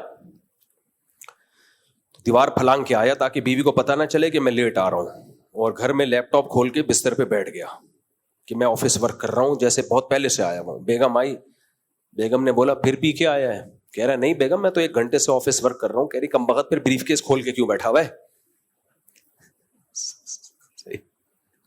شراب کی وجہ کیا کھول کے بیٹھا ہوا تھا؟ بریف کیس کھول کے. تو ہماری دشمنی نہ انڈیا کے مسلمانوں سے ہے نہ انڈیا کے اسٹیٹ سے ہے. انڈیا ایک اسٹیٹ ہے, ریاست ہے, جیسے دوسری ریاستیں ہوتی ہیں. ہمارا دماغ نہیں خراب کہ بلا وجہ ریاستوں سے ہم پنگے لینا شروع کریں, لیکن جو انڈیا کی موجودہ گورنمنٹ ہے, گورنمنٹ اس سے ہماری دشمنی ہے, اس کو ہم نہیں چھوڑے گا. صحیح ہے, اس کو نہیں چھوڑے گا انشاءاللہ. اور اس جنگ میں اگر ہمارا کوئی نقصان ہوتا ہے جانی یا مالی تو اس پہ ہم نے واویلا نہیں کرنا, کیوں مر گئے, فوج کہاں ہے. جنگ میں مریں گے بھی ماریں گے بھی. فَيَقْتُلُونَ وَيُقْتَلُونَ, قرآن کہتا ہے لڑتے ہیں, مارتے بھی ہیں, مرتے بھی ہیں, سب کچھ ہوگا. اور اس سے بڑی بات یہ فوجی کیوں نہیں مر رہے, فوجی مر گئے تو تم کیا کرو گے پھر, تیرا کیا ہوگا کالیا. اس پہ تو خوش ہونا چاہیے فوجی نہیں مر رہے, حالانکہ وہ بھی شہادتیں پیش کر رہے ہیں, ایسا نہیں ہے کہ وہ ان کو کچھ نہیں ہو رہا. تو مثبت سوچ رکھو, ورنہ دماغ نے ایک دن برین ہیمریج سے پٹ کے مر جاؤ گے کسی دن. جو آدمی منفی سوچتا ہے نا, منفی یہ کیوں ہے, جیسے فسادی, کچھ مرد فسادی ہوتے ہیں گھروں میں, کچھ فسادی عورتیں, دفتروں میں مرد ہوتے ہیں کچھ فسادی. آپ نے دیکھا ہوگا جہاں بھیجو گے وہ سارا سسٹم تباہ کر دیں گے, غیبتیں کر کر کے, یہ کیوں ہو رہا ہے, یہ میرے بعد آیا تھا, اس کی تنخواہ زیادہ کیوں ہے, میں 10 سال سے جھک مار رہا ہوں, ابے اس کی تنخواہ اس لیے زیادہ ہے, کم بخت اس کی تو میٹرک پاس ہے اور یہ پی ایچ ڈی کر کے آیا ہے تو اس لیے زیادہ ہے. یار یہ غلط ہو رہا ہے, یہ میں اتنے عرصے سے باس کی جو ہے نا وہ چمچا گیری کر رہا ہوں, اور یہ دیکھو یہ دفتروں میں ایسے فساد, مسجدوں میں بھی ہوتے ہیں, یہ کیا ہو رہا ہے, یہ کلر ہے 20 سال سے اس مسجد میں آ رہے ہیں, ایئر کنڈیشن نہیں ہے, چندہ 5 روپے کا بھی نہیں دیا ہوگا انہوں نے. تو ہوتے ہیں ہر جگہ فسادی لوگ ہوتے ہیں, منفی گھروں میں تو بہت ہوتے ہیں لڑوانے والے. یہ میاں بیوی کو لڑواتے ہیں, ساس بہو کو لڑواتے ہیں. ساس بہو کو تو لڑوانے کی ضرورت ہی نہیں ہے میرے بھائی, وہ خود ہی لڑ رہے ہیں, تم آ کے اور آگ لگا رہے, چنگاری لگا رہے, ان کو لڑوا رہے. میں پہلے کسی علاقے میں رہا کرتا تھا, تو مجھے اندازہ وہ میرے گھر والے جب ایک خاص کسی کے گھر میں جاتے ہیں نا, تو جب بھی آئیں تو میری لڑائی ہوتی ہے. میں پریشان تھا, یار ہماری اچھی بھلی زندگی گزر رہی ہوتی ہے, وہ کسی خاتون سے ملنے جب میری گھر والی جاتی ہے, ان کے گھر دوستی ووستی ہے, تو آ کے پھر لڑائی. شروع میں میری سمجھ میں, اس وقت ہم ناتجربے کار تھے, پھر مجھے اندازہ ہوا بھائی یہ بہت بڑا مسئلہ ہے. اچھا, بعض خواتین کا گھر میں دیکھا, وہ جب آئی ہیں ملنے کے لیے گئی ہیں تو گھر میں لڑائی ہوئی ہے ہماری. ابے وہی چل رہا ہے, اچھا والا نہیں ہو رہی تھی, یہ اس کے آنے سے ہوتی ہے. اس وقت مجھے اندازہ ہوا کہ کچھ خواتین کا کام آگ بجھانا اور کچھ کا کام آگ جلانا. وہ ماچس کی تیلی ہوتی ہیں, ان کا کام ہے کیا کریں. اور ایک واقعہ سنا دیتا ہوں جس سے آپ کو اندازہ ہو یہ آگ جلانے کے واقعات ہوتے کیسے. ہمارے ایک دوست نے دعوت کی, اس وقت اتفاق سے میری صرف 2 تھیں, اللہ معاف فرمائے, کہتے ہوئے بھی شرمندگی ہوتی ہے, صرف 2, لیکن بہرحال مجبوری تھی, اکٹھی 4 ہو نہیں سکتی تھی. تو میرے گھر والوں کو بلایا عقیقے پہ کسی نے, تو میں نے کہا دونوں کو ایک ساتھ لے کے جاؤں گا تو میں خود نہیں جا سکوں گا, میں باہر ہی کھڑا رہوں گا, تو اس لیے 1 by 1 پہلے ایک کو پھر دوسرے گھر والوں کو لے جاؤں میں. تو جب ایک گھر والوں کو میں لے کر گیا ہوں, تو جیسے میں نے کہا بھائی آدھے گھنٹے بعد میں آ جاؤں گا لینے کے لیے, یا میں وہیں بیٹھا رہا, واللہ وہ مجھے یاد نہیں, بہرحال آدھا گھنٹہ پونا گھنٹہ گزرا, وہ ٹائم پہ گھر والے آ گئے اور میں لے کے چلا آیا. اب دوسرے کو لے کر گیا, دوسرے گھر والوں کو, ان کو وہاں ہو گئی دیر. اب دیر ہو گئی تو مجھے فون کرنا بنتا تھا, بھائی کیا ہو گیا, اتنا ٹائم کیوں ہو گیا. 2-3 دفعہ میں نے فون کر لیا, کیونکہ لیٹ بہت ہو رہے تھے, لیٹ نائٹ, رات دیر ہو گئی تھی رات. میں نے ان کو لے آیا, بہرحال 2-4 دن ہمارے گزرے, اس کے بعد لڑائی شروع, ڈرون پہلی والی سے, جن کو پہلے لے کر گیا تھا نا, ڈرون حملے شروع, اور دھمکیاں, ڈرون, بالکل وہی جو ابھی مودی اور پاکستان کا چل رہا ہے. پہلے لائٹ فائرنگ, ہلکی ہلکی. کیا آپ کے دل میں میری کوئی ویلیو نہیں ہے, یہ ابھی جنگ کا سائرن بج رہا ہے, یہاں سے ابتدا ہوتی ہے, آپ کے دل میں میری کوئی ویلیو نہیں. کیوں ویلیو نہیں ہے, میں گھر کا کرایہ دے رہا ہوں, بچوں کی فیسیں دے رہا ہوں, ٹائم دے رہا ہوں, اور ویلیو کسے کہتے ہیں نا. اب اچھا خواتین کی عادت ہوتی ہے اصل بات نہیں بتاتی، شروع میں یہ سیاستیں چل رہی ہوتی ہیں، پوری ایک دم سے کلیئر بات ہو نا تو آدمی وضاحتی بیان دے دے، تو یہ ہے فلانا ہے اور یوں ہے، اور میرے اوپر ایک تو سوکن آئی ہوئی ہے، اوپر سے ویلیو کس کو دی جا رہی ہے؟ ابے بھائی کیسے ویلیو دے رہا ہوں میں اس کو؟ خرچہ زیادہ دے رہا ہوں یا اس کو ٹائم زیادہ دے رہا ہوں؟ نہ، یہ ہلکی پھلکی فائرنگ، پھر میزائل، گرنیڈ، ایسا بھائی. جب اس کی ڈیپ میں گیا تو پتہ یہ چلا کہ جنہوں نے گھر میں دعوت کی تھی نا عقیقے کی، ان کی خواتین کا کہیں بعد میں رابطہ ہوا پہلے گھر والوں سے، اور ان کی خواتین نے ہمارے پہلے گھر والوں کو کہا کہ جب آپ آ کے بیٹھی تھی مفتی صاحب کا ایک فون بھی نہیں آیا، جب دوسری آئی تھی کم سے کم 5-6 کالیں کی ہیں، اتنی فکر ہے. میں نے کہا میرا پروگرام اڑ گیا. حالانکہ وہ ضرورت کی بنیاد پہ کی تھی، دیر ہو گئی تھی، تو دیر ہوتی تو ان کو 10 کالیں کر لیتا میں. اب کیا وضاحتی بیانہ، میں ٹائم تھوڑا بتاؤں کہ دیکھو اتنے بج کے اتنے منٹ پہ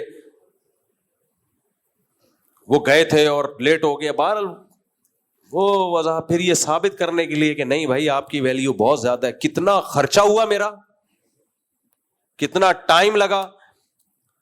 لیکن پھر بھی وہ بات تھوڑی ہوتی ہے، ایک دفعہ بدگمانی پھیل جائے تو بہت مشکل ہے. مجھے خیال ہوا جن کے گھر گئے تھے ان کو کیا ضرورت تھی بتانے کی کہ اتنی کالیں اور اتنی کالیں اور ایسا ہوا، کیا ضرورت تھی یار؟ یہ ہر رپورٹ پیش کرنے کی ضرورت نہیں ہوتی. اور بھی اس طرح کے بہت واقعات ہیں میرے پاس. کبھی اپنے خوشبو لگا کے آئیں، اکیلے بیٹھے ہیں آپ، انڈیا پاکستان کی جنگ کو بھول جاؤ گے. آپ خوشبو لگا کے آئیں.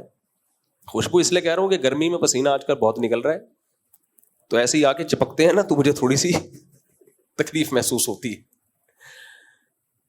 پھر میں نے ایک پالیسی بنائی، جو لوگ 2-3 شادیاں کرتے ہیں وہ میرے تجربوں سے فائدہ اٹھا. میں نے پالیسی بنائی کہ ایک گھر والے جہاں جائیں گے دوسرے والے وہاں جائیں گے.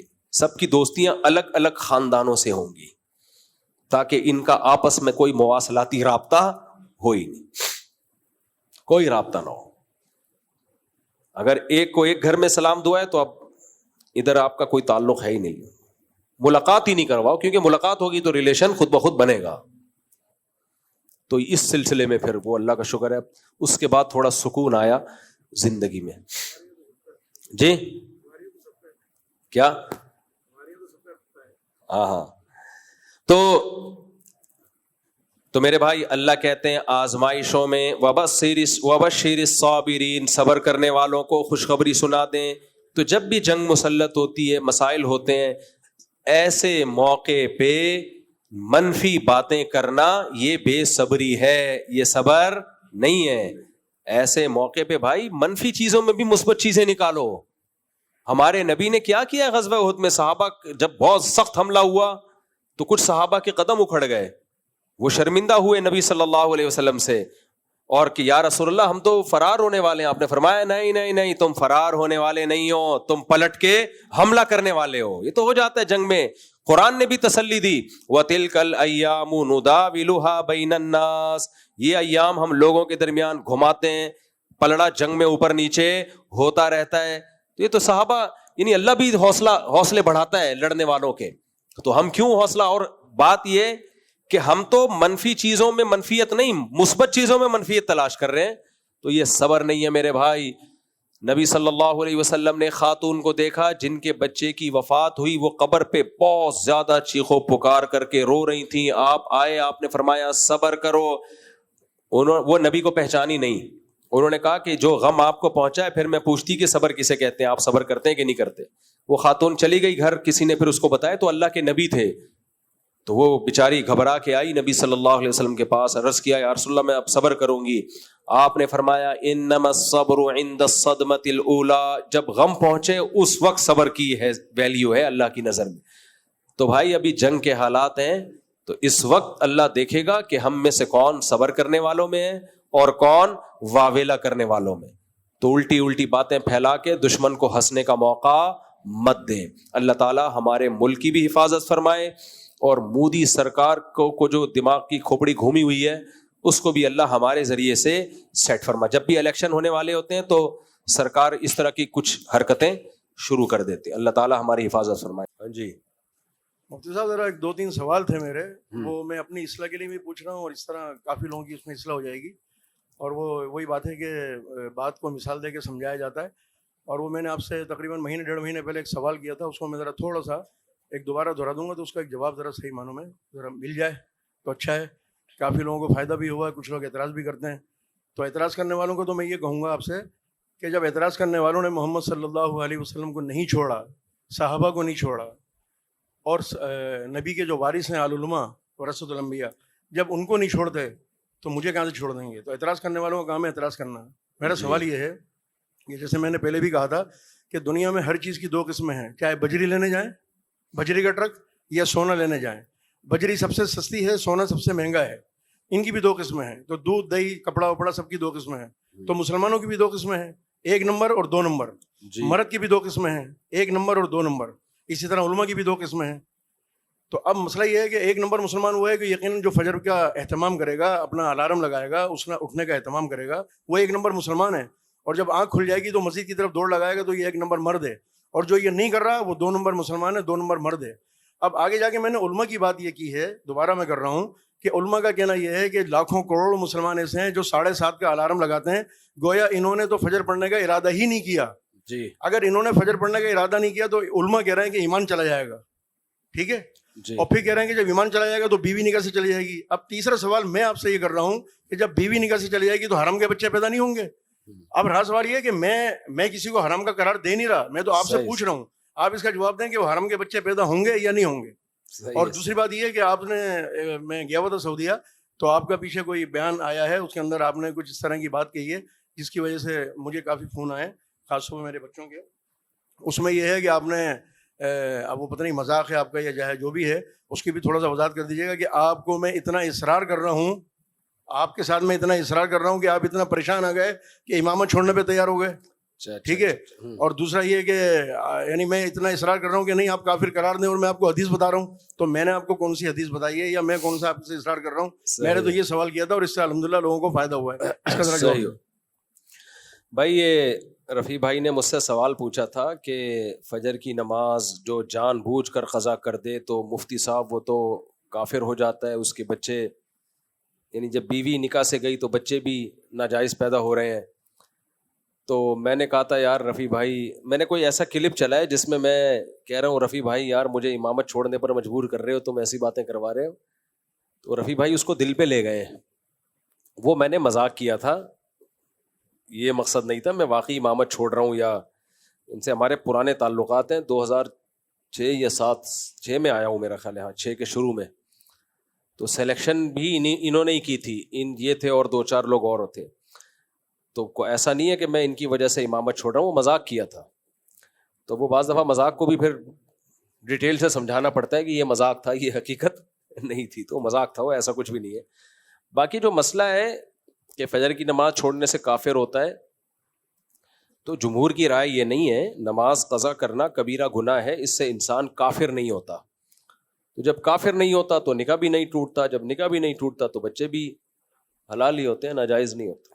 مسئلہ یہ بھی تھوڑا واضح نہیں ہوا یہ سوال. اچھا واضح نہیں. میں تو علماء کی بات کر رہا ہوں کہ جو یہ کہہ رہے ہیں جو 7:30 کا الارم لگا رہے ہیں دفتر جانے کے لیے. اچھا, جو علماء انہوں نے ارادہ ہی نہیں کیا نا, آپ یہ اس کا جواب دیں. جو ارادہ ہی نہیں کر رہے فجر پڑھنے کا, ان کو بھی کبیرہ گناہ ہوگا نا, کافر نہیں ہو جاتے. وہ جو کہہ رہے ہیں ایمان چلا گیا, یہ مبالغتاً کہ تشدید کے وہ کام اس نے کافروں والا کیا ہے. حدیث میں بھی آتا ہے نا, جس نے نماز چھوڑ دی وہ کافر ہو گیا, جو معاہدہ پورا نہیں کرتا اس میں ایمان ہی نہیں ہے. تو مطلب یہ نہیں ہوتا کہ وہ اسلام سے ہی نکل گیا. کافر کا مطلب کام اس نے کون سا کر لیا, کافروں والا. اس کو کہتے ہیں کفرن دون کفرن, چھوٹی نوعیت کا کفر, جو کافروں والا کام. اس کی مثال ایسے جیسے ایک آدمی کے پاس بہت کم پیسے ہو, ہم کہتے ہیں اس کے پاس تو ٹکا ہے نہیں, حالانکہ پیسے تو ہوتے ہیں. تو اسی طرح اس کے پاس ایمان تو ہوتا ہے لیکن بہت تھوڑا ایمان ہے, تو اس کو کہا جاتا ہے ایمان ہے ہی نہیں اس کے پاس, تو اس لیے ایسا کہا جاتا ہے. ایک بات اور تھی جی, کہ میں یہ کہنا چاہوں گا کہ کوئی سوال کرنے والا ہو یا جواب دینے والا ہو, آپ ہوں یا دیگر اور لوگ ہوں, ٹھیک ہے, تو میں سمجھتا ہوں کہ وہ اس بات کی فکر نہ کریں جواب دینے میں یا سوال کرنے میں کہ راضی رہے رحمان بھی اور خوش رہے شیطان بھی. ایک وقت میں ایک کو تو ناراض کرنا ہوگا, یا تو شیطان کو خوش کر لو یا رحمان کو خوش کر لو, دونوں ایک ساتھ تو راضی ہو نہیں سکتے. بالکل صحیح, بالکل صحیح. اچھا بھائی, خود سے کم سن لڑکا پسند آ گیا, والدین نہیں مان رہے, کیا کروں؟ خاتون کہہ رہی ہیں کہ کوئی لڑکا ان کو کم عمر پسند آ گیا ہے. کتنا کم عمر ہے؟ گود لیا ہوا ہے کسی نے. اب پسند نہ پسند کا تو آج کل کوئی معیار ہی نہیں ہے, کوئی بھی کسی پہ بھی دل آ جاتا ہے. ماں باپ دیکھتے ہیں کہ یہ پسند کے قابل بھی ہے یا نہیں ہے. اب بہت کم سن لڑکا ہے, وہ سنبھال پائے گا کہ نہیں سنبھال پائے گا آپ کو؟ عشق کا بھوت 4-6 دن میں اتر جاتا ہے. شوہر میں اور بوائے فرینڈ میں فرق ہوتا ہے. شوہر کا کام ہے ذمہ داری اٹھانا, سنبھالنا, تو وہ میچور لڑکا کر سکتا ہے. یہ آپ سے عمر میں جو بالکل زیادہ کم ہے, تو میں نہیں کہہ رہا کہ یہ غلط ہے. والدین کو چاہیے اس لڑکے سے ملیں, دیکھیں اگر یہ رسپانسبل ہے, کچھ ذمہ داریاں اٹھانے کے قابل ہے تو کر دیں شادی. کیا جا رہا ہے اس میں؟ ہمارے نبی صلی اللہ علیہ وسلم کی پہلی شادی ہوئی 15 سال آپ سے عمر میں بڑی تھی, وہ 40 سال کی تھی نا, تو 15 سال عمر میں بڑی تھی حضرت خدیجہ.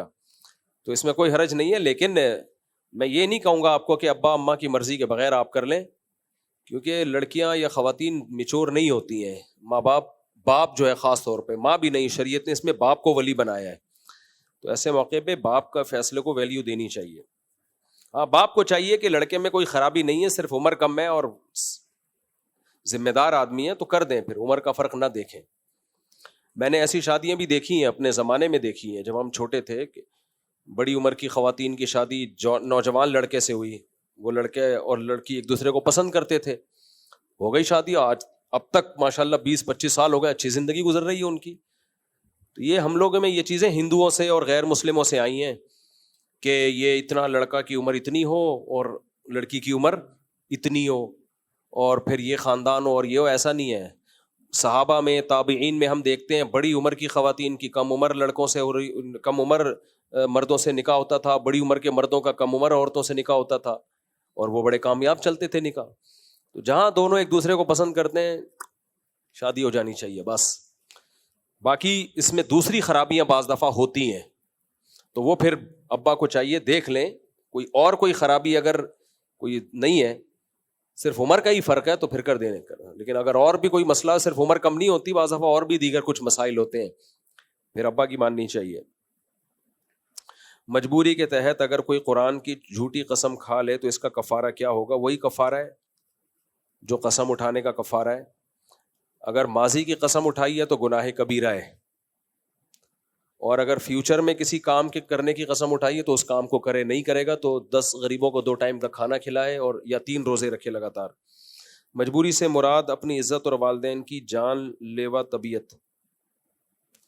بس مجبوری میں قسم توڑنا جائز ہے, فیوچر کی قسم جو ہوتی ہے, لیکن کفارہ ادا کرنا پڑے گا. مفتی صاحب, جب جسم کے بال کاٹنے ہوتے نہیں تو کیا سارے بال کاٹنے ہوتے ہیں؟ کیونکہ مجھ سے سارے بال نہیں. بھائی کون سے غیر ضروری بال تو کاٹنے چاہیے, بلیڈ سے صاف کریں, یا ویسے بغلوں کے بال نوچنا سنت ہے. اب لوگ کہتے ہیں چیخیں نکل جاتی ہیں ہماری, پہلی دفعہ میں چیخیں نکلتی ہیں, اس کے بعد کچھ نہیں ہوتا. تو سنت یہی ہے کہ اس کو نوچ کے صاف کیا جائے, اس سے صفائی بھی زیادہ ہوتی ہے, بال دوبارہ جلدی اگتے بھی نہیں ہیں, اور کچھ وقت کے بعد ختم ہی ہو جاتے ہیں.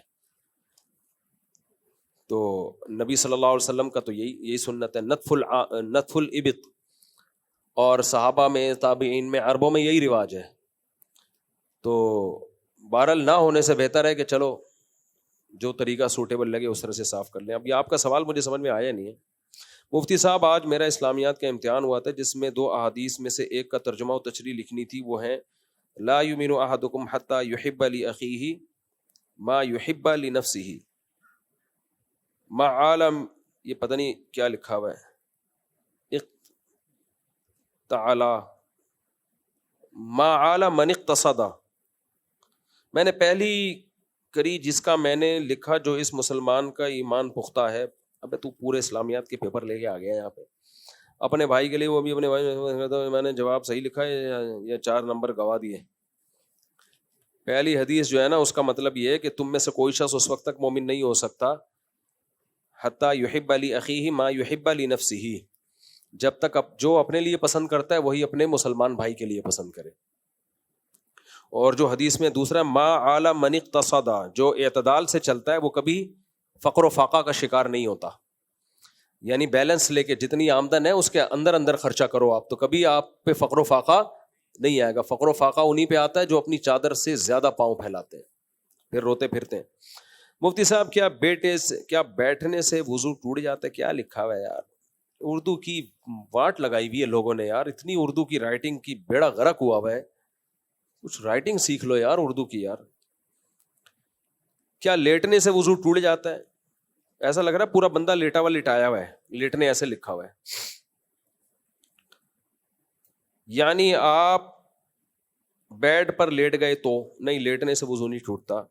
فائرنگ سے وضو ٹوٹتا ہے، ڈرون حملوں سے وضو ٹوٹتا ہے، گرنیڈ سے وضو ٹوٹتا ہے، ایٹمی دھماکوں سے وضو ٹوٹتا ہے. خالی لیٹنے سے وضو نہیں ٹوٹتا. مفتی صاحب میرا دوست ہے، اس کے ساتھ بہت پریشانی آتی رہتی ہے. میں اس کو کہتا ہوں نماز پڑھا کرو، شاید اللہ ان پریشانیوں کو تم سے دور کر دے. وہ مجھ سے کہتا ہے تم نماز پڑھتے ہو، تمہیں پتہ ہے کہ تمہاری نماز قبول ہو رہی ہے. شاید جو سال میں ایک بار نماز پڑھتا ہوں اس کی نماز قبول ہو رہی ہے اور تمہاری نہیں. اس کو سمجھاؤ. تو میرا بھی ایمان میں شک پیدا کر رہا ہے. تو نہیں سمجھائیں آپ اس کو، سمجھانے چاہیے، اپنے حال پہ چھوڑ دیں. جو اپنے حال پہ چھوڑ دیں اس کو. نماز پڑھو، اللہ قبول کر رہا ہے انشاءاللہ. اللہ سے رحمت سے امید لگاؤ، اللہ کیوں ضائع کرے گا. قرآن کے الفاظ دیکھو کتنے زبردست ہیں.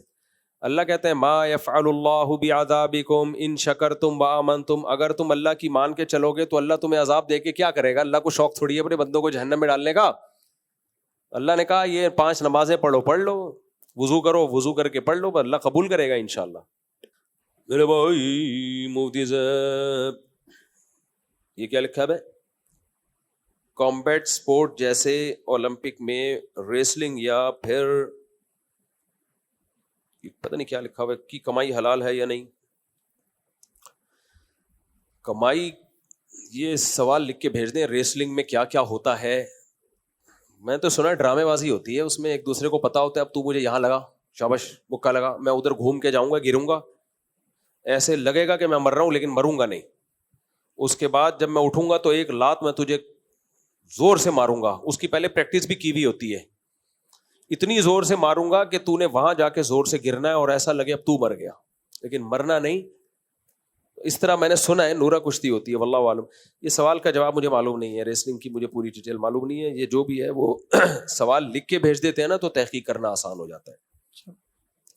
اللہ برکت فرمایا کو ہمارے سروں پر تاؤدیر سلامت رکھے. پوچھنا تھا کہ ڈیبٹ کارڈ پر ڈسکاؤنٹ لینا کیسا ہے؟ صحیح نہیں ہے. سودی بینک کا جو ڈیبٹ کارڈ ہے اس پہ ڈسکاؤنٹ لینا ٹھیک نہیں ہے. ابھی کوئی طریقہ کار چینج نہ ہو گیا ہو ان لوگوں کا، یہ مسئلہ بھی دوبارہ میں بتاؤں گا. ان کے بینکوں کے نا سیٹ اپ بہت جلدی جلدی چینج ہو رہے ہوتے ہیں ان کے طریقہ کار. مودی صاحب کے بھائی نے اپنا بیٹا دوسرے بھائی کو دیا ہوا ہے بچپن میں ہی، اور وہ جو اپنا بیٹا نہیں ہے ان کا نام ان کام اچھی کیا کہہ رہا ہے بھائی. تربیت بھی پھر بالغ ہونے کے بعد اس بچے کو پتا چلے کہ وہ ماں باپ کا اپنا بیٹا نہیں لیکن وہ پھر بھی انہی کے ساتھ رہے تو وراثت میں کس کے ساتھ شریک ہوگا؟ وہ باپ جنہوں نے چنا تھا یا جنہوں نے جنا تھا یا جنہوں نے تربیت کی. نیز وہ اپنی ماں جو اس کی چچی ہے ماں کہہ کے دعا کر سکتا ہے. دیکھو جنہوں نے اس بچے کی تربیت کی ان کا بہت بڑا احسان ہے، احسان ماننا چاہیے، لیکن بچہ اپنے باپ ہی کا ہوتا ہے اسلام میں، چاہے تربیت باپ نے نہ بھی کی ہو. اسلام پھر بھی اوریجنل باپ کو رائٹ زیادہ دیتا ہے. ہم اصل میں غیر مسلموں سے بہت ساری چیزیں لے رہے ہیں. اسلام کو ہم نے پسے پش ڈال دیا. اسلام بلڈ ریلیشن کو ترجیح دیتا ہے باقی تمام ریلیشن پہ. تمام ریلیشن پہ کس کو ترجیح دیتا ہے؟ Blood relation. وَأُولُو الْأَرْحَامِ بَعْضُهُمْ أَوْلَىٰ بِبَعْضٍ فِي كِتَابِ اللَّهِ. اللہ کہتے ہیں جو رشتے ہیں نا خونی رشتے وہ اللہ کی نظر میں سب سے پہلے ہیں. تو باپ کا رشتہ چچا سے زیادہ بڑا ہوتا ہے. تو اس بچے کو چاہیے بالغ ہونے کے بعد اپنے باپ کے ساتھ صلہ رحمی کرے. ولدیت میں باپ ہی کا نام ڈلے گا ساری زندگی چاہے کوئی بھی پالے. اور ماں باپ نے بڑا ظلم کیا کہ بچے کو بچپن میں بتایا نہیں کہ تمہارا اوریجنل باپ کون ہے. بڑے ہو کے پتہ چلتا ہے بچہ بہت زیادہ ڈسٹرب ہو جاتا ہے اس سے.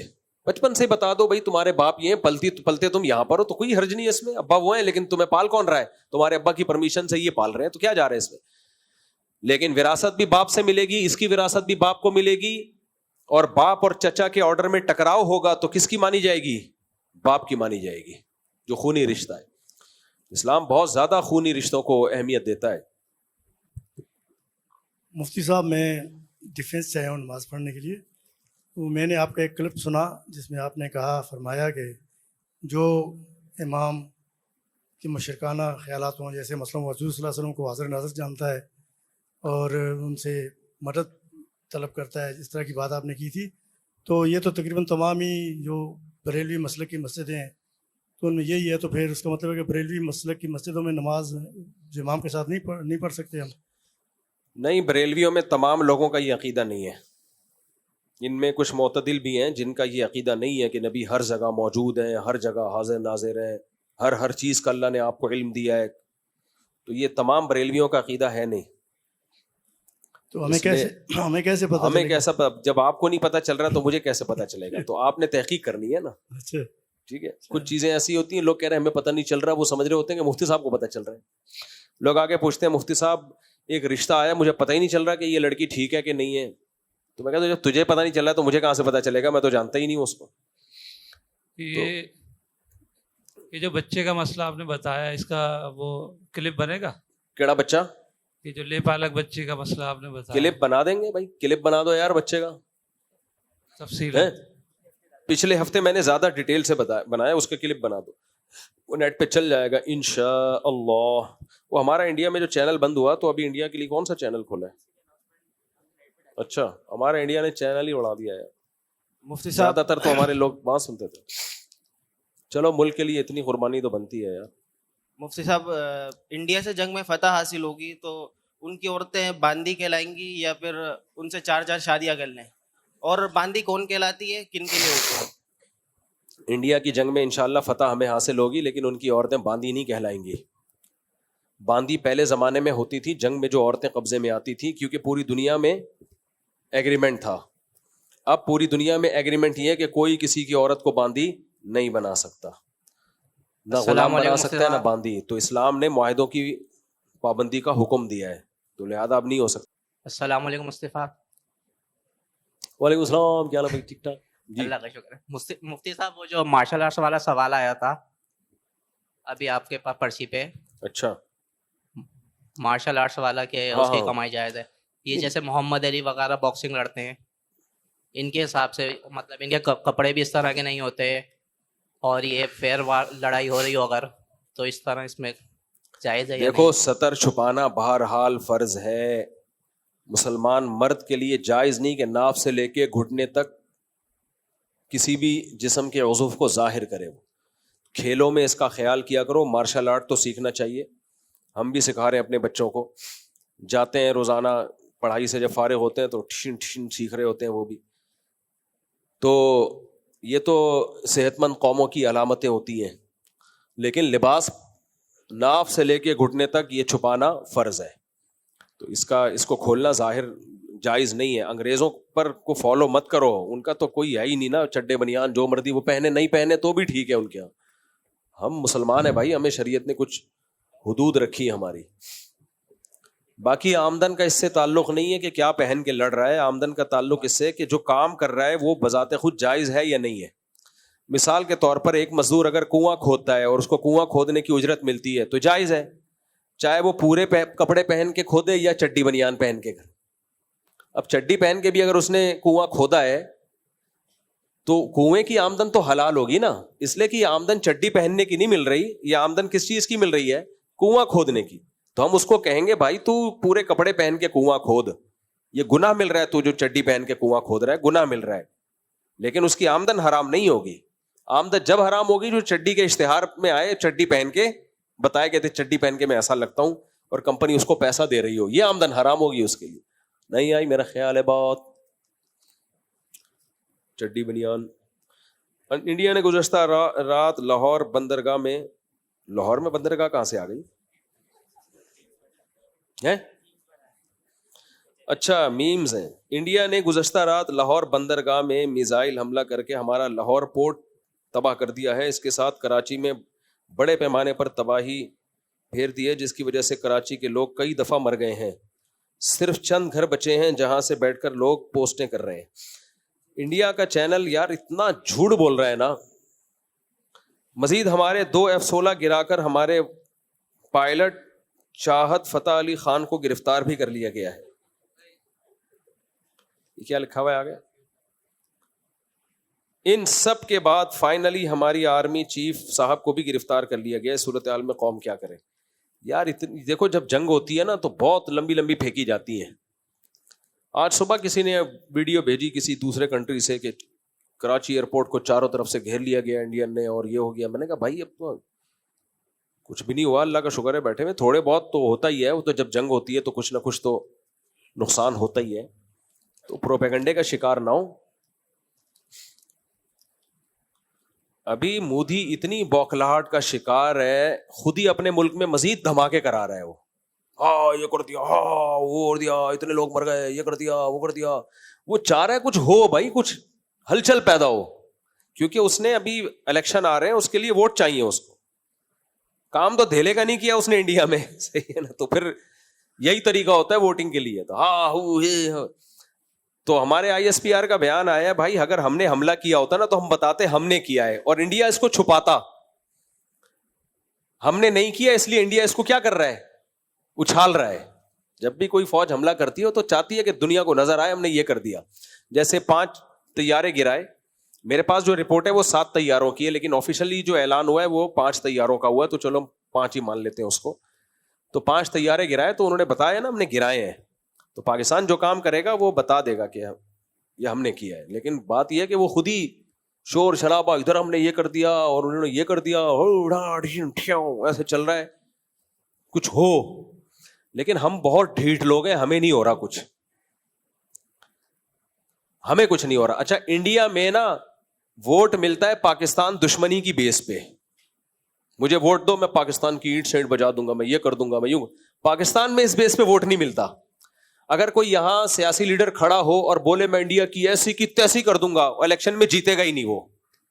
ہمارے لوگ بولیں گے کیوں کر دے گا بھائی, ان کو رہنے دو, آرام سے جینے دو یار. تو اس سے پتہ چلتا ہے جو عسکری لحاظ سے اسٹیبل ہوتے ہیں نا وہ گھبرائے ہوئے نہیں ہوتے. وہ بلا وجہ کی بھڑکیاں نہیں مار رہے ہوتے, بلا وجہ کی دھمکیاں نہیں دے رہے ہوتے وہ. تو ہمارے یہاں اس بیس پہ ووٹ نہیں ملتا کہ میں انڈیا کی ایسی کی تیسی کر دوں گا, میں واٹ لگا دوں گا. کوئی مجھے نہیں یاد پڑتا کسی سیاستدان نے کہا کہ مجھے ووٹ دو میں یہ کر دوں گا, میں وہ کر دوں گا. اگر کوئی سیاستدان یہ نعرہ لگائے تو ووٹ ملیں گے ہی نہیں اس کو, اس لیے لگاتے ہیں. انڈیا میں ووٹ اس بیس پہ, جو شدت پسند ہندو ہیں ان کی بات کر رہا ہوں, ان کی طرف سے ووٹ اسی بیس پہ ملتا ہے کہ میں پاکستان کی واٹ بھائی پاکستان کا رقبہ تمہارے لحاظ سے بہت تھوڑا ہے, آبادی تمہارے لحاظ سے بہت کم ہے, فوج کی تعداد تمہارے لحاظ سے بہت تھوڑی ہے, پھر بھی تم میں یہ کر دوں گا میں وہ کر دوں گا. اس کا مطلب گھبرا تم رہے ہو اور ہمیں یہ شو کر رہے ہو کہ ہم گھبرا رہے ہیں. ہم نہیں گھبرا رہے.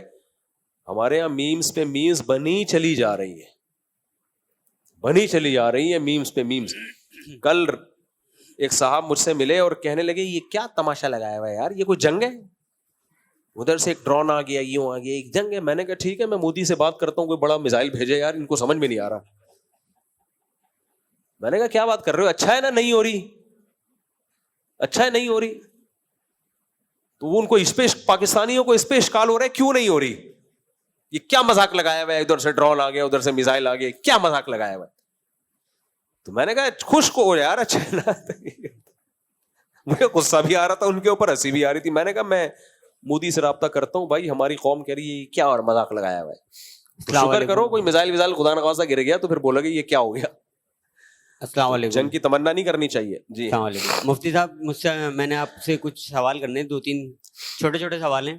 جیسا کہ ایک ہے کہ نماز, جو اگر کسی کے بندے کا نماز پڑھنے کا دل نہیں چاہ رہا, مثال کے طور پہ فجر کی کہتے ہیں کہ جب اللہ راضی ہوتا ہے تو بندے کا دل چاہتا ہے, فجر کی نماز پڑھنے کا دل چاہے گا اللہ راضی ہوگا تو, اور اللہ راضی ہوگا تو اسی طرح ظہر کا, عصر کا, مغرب کا اور عشاء کا, اور اگر اللہ راضی نہیں ہوگا تو بندے کا دل ہی نہیں چاہ رہا ہوگا نماز پڑھنے کا.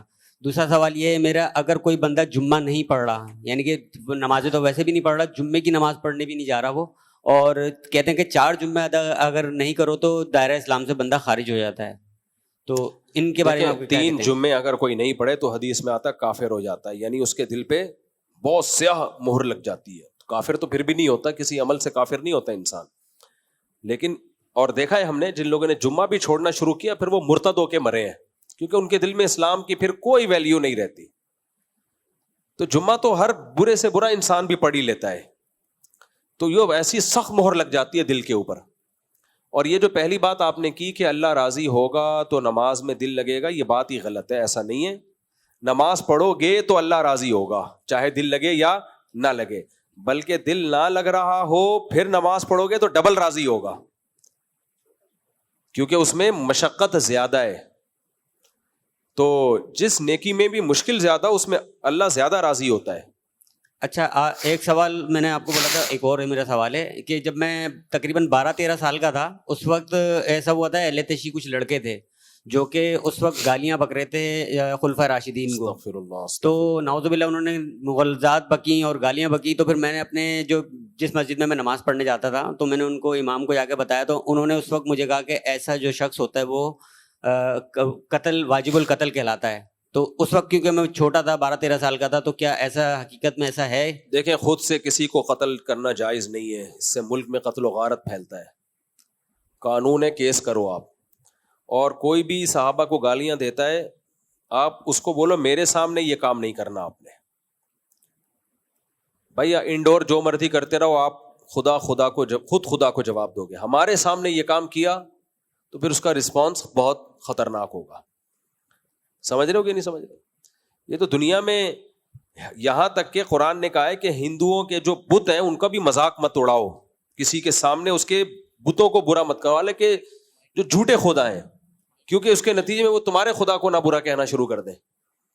تو اتنی سخت احتیاط کا حکم دیا ہے, تو آپ ان سے بولیں یہ تو ہماری مقدس ہستی ہیں, ابو بکر, عمر, عثمان, علی رضی اللہ عنہم اجمعین.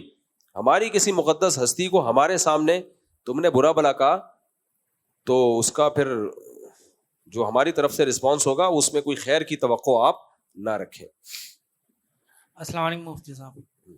جی مفتی صاحب میرا ایک سوال یہ ہے کہ میرے چند دوست ہیں, ہاں, اور جو ہے ان کو میں کچھ ان میں حافظ بھی ہیں, تو میں ان کو داڑھی رکھنے کا کہتا ہوں کہ تم داڑھی رکھا کرو, تو وہ کہتے ہیں کہ بھائی ہمیں جو ہے نا یہ 5 سینٹی میٹر کی داڑھی رکھنے کا بھی ثواب مل رہا ہوگا.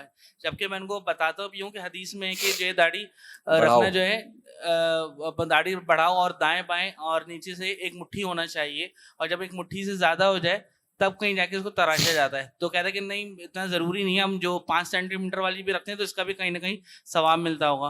اور دوسری بات یہ کہ جو میں نے کہا کہ جیسے ان میں کچھ حافظ بھی ہیں تو وہ تراویح وغیرہ پڑھا رہے ہوتے ہیں, تو کیا ان کے پیچھے تراویح یا نماز پڑھنا, کیونکہ داڑھی تو رکھتے نہیں ہیں, تو کیا جائز ہے یا پڑھنی چاہیے, کیا ہے؟ دیکھو داڑھی جس کی نہ ہو اس کو اپنی مرضی سے امام بنانا ٹھیک عمل نہیں ہے. بن جائے تو مجبوری میں نماز پڑھی جائے اس کے پیچھے, لیکن داڑھی ایک مٹھی رکھنا واجب ہے, اس سے کٹانا جائز نہیں ہے, کیونکہ نبی نے داڑھی رکھنے کا نہیں اعفوا اللحیٰ داڑھی بڑھانے کا حکم دیا ہے, داڑھی بڑھانے کا.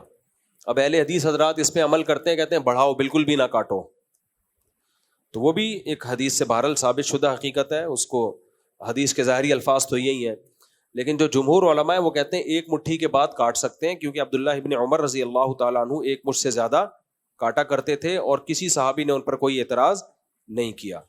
تو بڑھانے کا حکم ہے, رکھنے کا نہیں ہے. تو لوگ چھوٹی چھوٹی داڑھی رکھتے ہیں, اس سے گناہ سے نہیں بچ سکتے. البتہ یہ ضرور ہے کہ بالکل کاٹنے سے بہتر ہے کہ چھوٹی رکھ لی جائے, لیکن اس سے حدیث پر پورا عمل ہوتا نہیں ہے, کیونکہ داڑھی رکھنے میں ایک بہت بڑی حکمت ہے عورت سے مشابہت ختم کی جائے. تو وہ چھوٹی داڑھی میں کچھ نہ کچھ تو ہو جاتا ہے نا اس پر عمل, لیکن بہرحال اس سے گناہ سے بچے گا نہیں. بچے گا جب حدیث پر پورا عمل کرے گا, بڑھائے گا, کم از کم چاروں طرف سے ایک مشت جب تک نہیں ہوگی تو اس وقت تک حدیث پہ عمل نہیں ہوگا. اچھا بھائی, یہ کسی نے سوال پوچھا, آپ کے موجودہ شیخ کے بیانات بڑے زبردست دلچسپ آ رہے ہیں, جس میں انہوں نے غزوہ ہند پر بھی بیان دیا ہے, اس سے متعلق آپ کی کیا رائے ہے؟ آپ نے فرمایا تھا غزوہ ہند پہلے ہو چکی ہے. اس میں علماء کی دونوں رائے ہیں کہ جو غزوہ ہند سے متعلق بشارتیں ہیں وہ پہلی جنگ جو ہوئی تھی محمد بن قاسم وغیرہ کے دور میں یا اس کے بعد والی بھی ہیں. دونوں رائے ہیں علماء کی. اب بات یہ ہے کہ ہم نے اس کو غزوہ ہند سمجھیں یا نہ سمجھیں, اتنی بات تو ہے کہ ایک غیر مسلم اسٹیٹ ایک مسلمانوں کے ملک پر حملہ کر رہی ہے. تو اس پر تو پوری امت کا اتفاق ہے کہ جب بھی کسی اسلامی ریاست پر حملہ ہوگا تو سب پر اپنی استطاعت کے بقدر جہاد لازم ہوگا.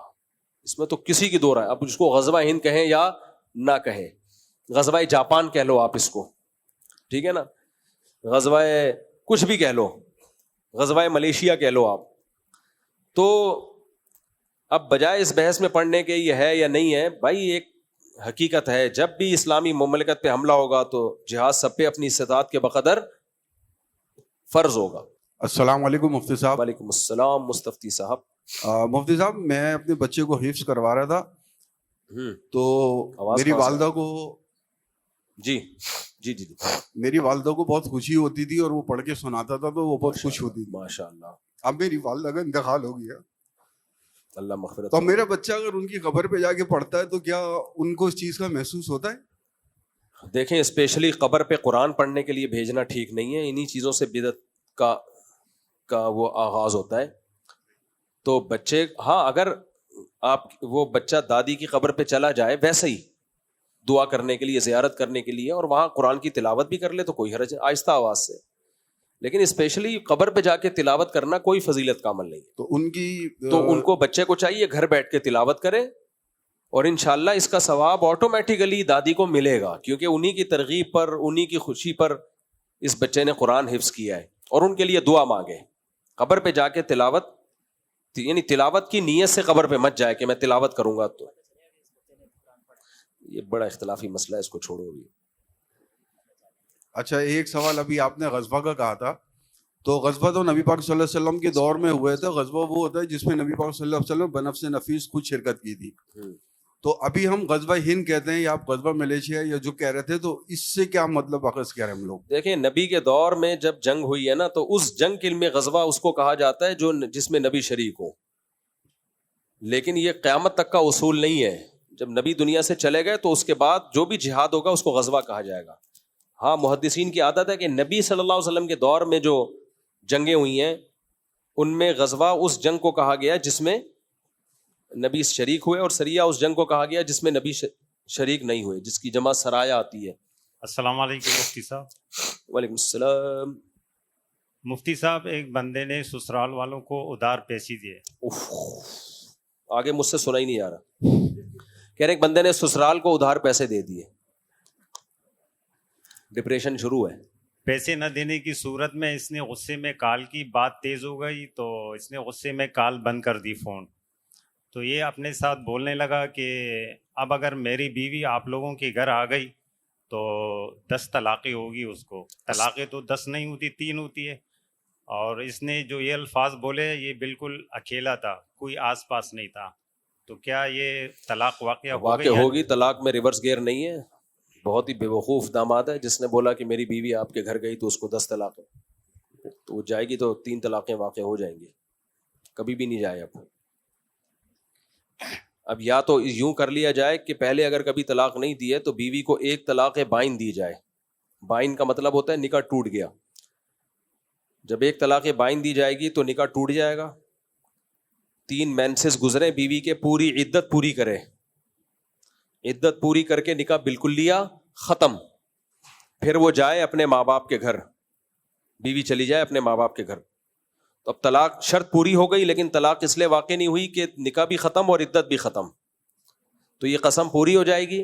پھر دوبارہ اس سے 2 گواہوں کی موجودگی میں دوبارہ نکاح کر لے.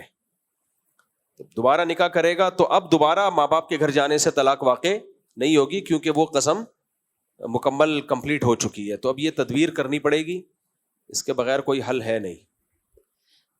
السلام علیکم مفتی صاحب, میرا سوال ہے, چونکہ جنگی ماحول ہے تو اس سلسلے میں ہے کہ اگر خدا نخواستہ جنگ چھڑ گئی تو انڈیا کے جو مسلمان ہیں تو ان پہ کیا لازم ہوگی کہ وہ پاک فوج کے خلاف لڑیں؟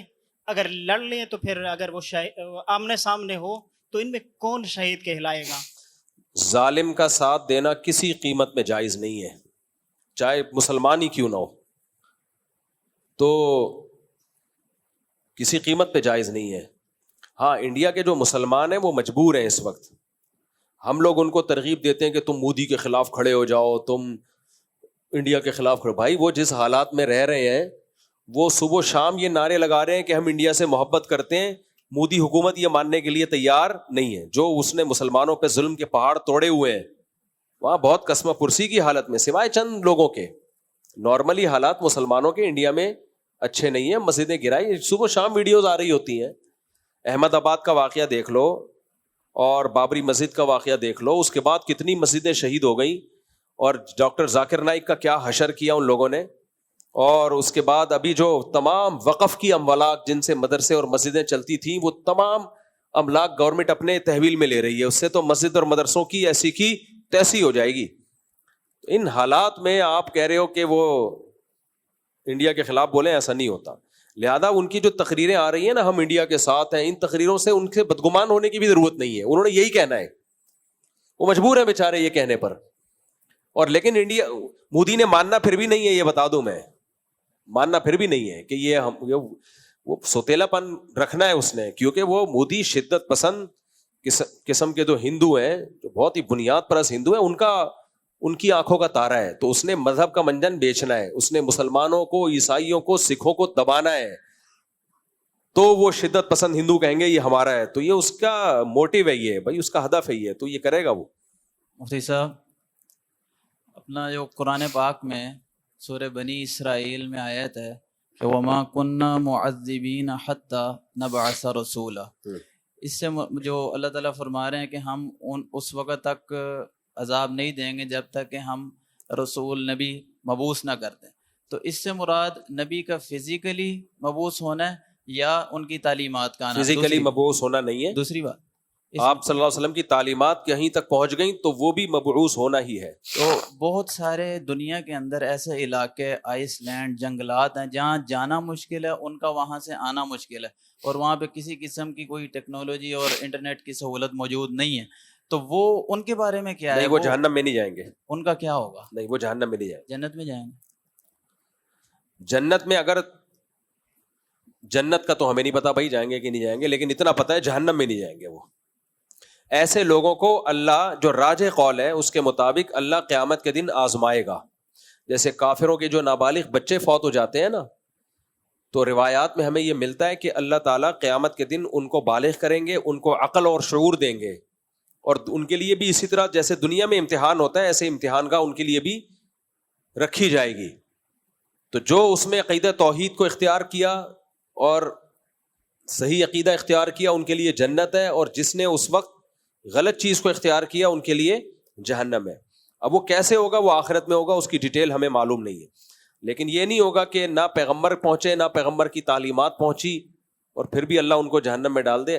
قرآن سے پتہ چلتا ہے ایسا نہیں ہوگا. جہنم میں نہیں ہے, کافی ہے نا, جنت میں ضرور بھیجنا ہے. وہ جو آپ نے فرمایا ہے جو اس وقت اللہ تعالیٰ ان کو عقل دیں گے اور فرمائیں گے, تو یہ قرآن اور حدیث میں کہیں ہے؟ روایات میں ہے, یہ بات صحابہ سے یہ بات ثابت ہے. جی, اگر تو یہ اجماعی عقیدہ نہیں ہے امت کا, لیکن راجح قول جس کو علماء نے قرار دیا ہے نا وہ یہی ہے. السلام علیکم مفتی صاحب. جی میں پنجاب بھاولپور سے آیا ہوں. ماشاءاللہ, بھاولپور سے؟ جی جی بھاولپور سے, جہاں بم گرا ہے. تو وہاں تھے آپ اس وقت جب بم گرا تھا؟ جی جی ماشاءاللہ. تو آپ سے اس پہ ماشاءاللہ ملاقات کرنی تھی ایک تو, اور 2 پرسنل سوال پوچھنے تھے.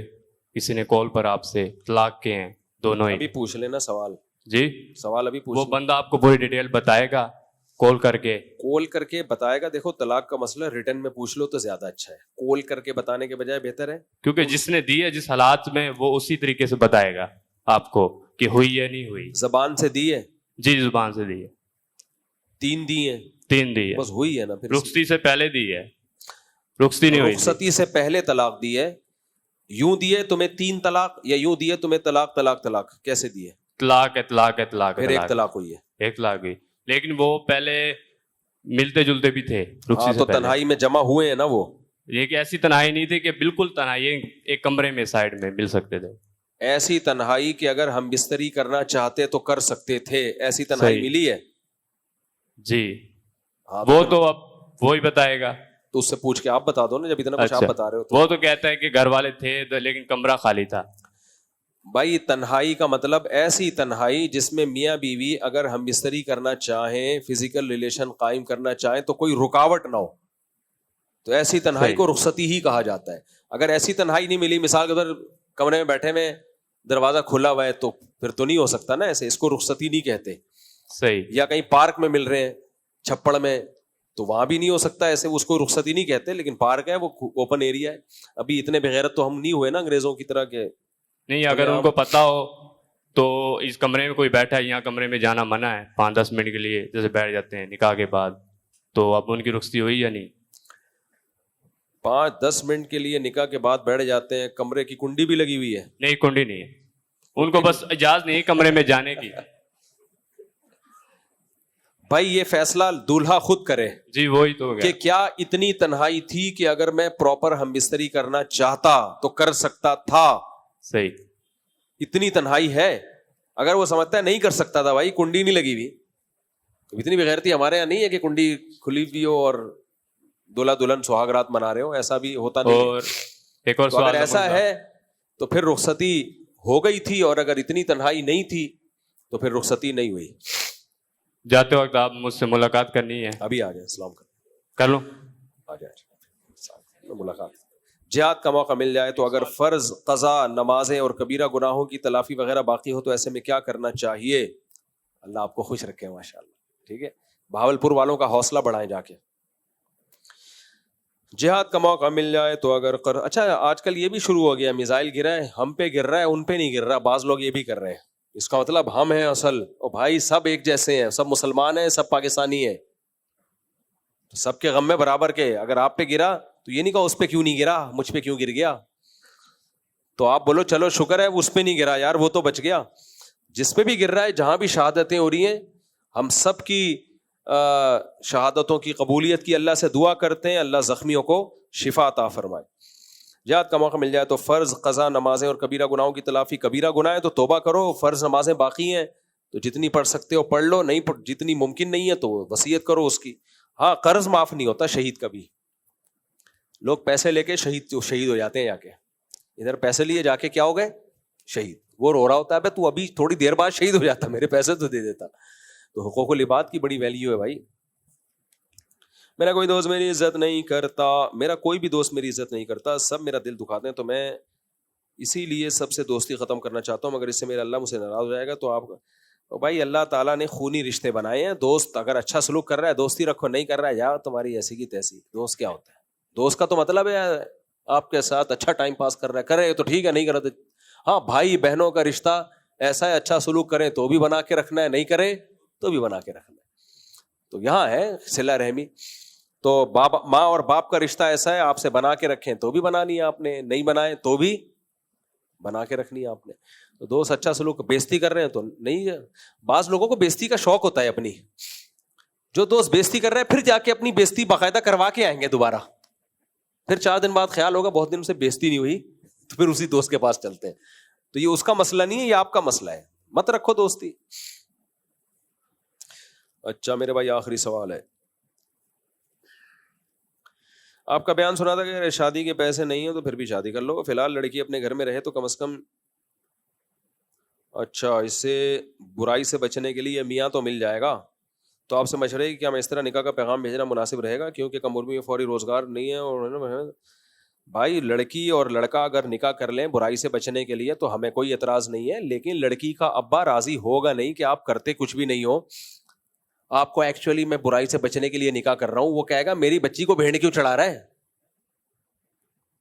ہمیں تو پراپر داماد چاہیے بھائی, وہ پراپر اس کو رکھے اور سنبھالے اس کو, تو وہ تھوڑی دے گا, اور اس کو دینا بھی نہیں چاہیے. دوسری بات یہ کہ آپ نے برائی سے بچنے کے لیے آپ تو کریں, پیغام بھیجیں. کچھ مجبور لڑکیاں بھی ہوتی ہیں وہ راضی ہو جائیں گی, لیکن جو مجبور نہیں ہے وہ راضی نہیں ہوں گے, اور ہونا بھی نہیں چاہیے ان کو راضی. کچھ مجبور ہوتے ہیں وہ ایک الگ بات ہے. تو یہ دنیا چلی اسی بیس پہ رہی ہے نا. تو اب ہوگا یہ کہ آپ نے برائی سے بچنے کے لیے شادی کی, آپ کو آپ کی خواہش پوری ہو گئی, اس کے بعد آپ اس کو چھاڑ کے چلے جاؤ گے, تو یہ بڑے نقصانات ہوتے ہیں. تو اس لیے کوئی بھی باپ ایسے راضی نہیں ہوتا.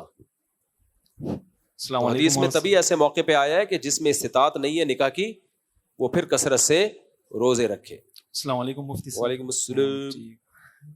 جی میں ہوں ایبٹ آباد سے. آپ سے پہلی بھی الحمدللہ ملاقات ہوئی ہے. اچھی بات. اور میرے ساتھ روم میٹ ہے کمرے میں ہاسٹل میں پڑھتا ہوں. تو وہ جب آئے تھے وہ نماز کا اتنا پابند نہیں ہے, تو میں نے اس کو بہت سے سمجھایا کہ نماز پڑھو, صبح کی نماز مطلب کبھی کبھی پڑھتا ہے, جمعے کبھی پہلے نہیں پڑھتا تھا. پھر میں نے کزن نے اس کو سمجھایا تو جمعے کے لیے جاتا ہے. پھر مجھے پتہ نہیں تھا کیونکہ وہ تھوڑا سا شریف ہے تو اس وجہ سے اس کو میں نے زیادہ وہ نہیں سمجھایا.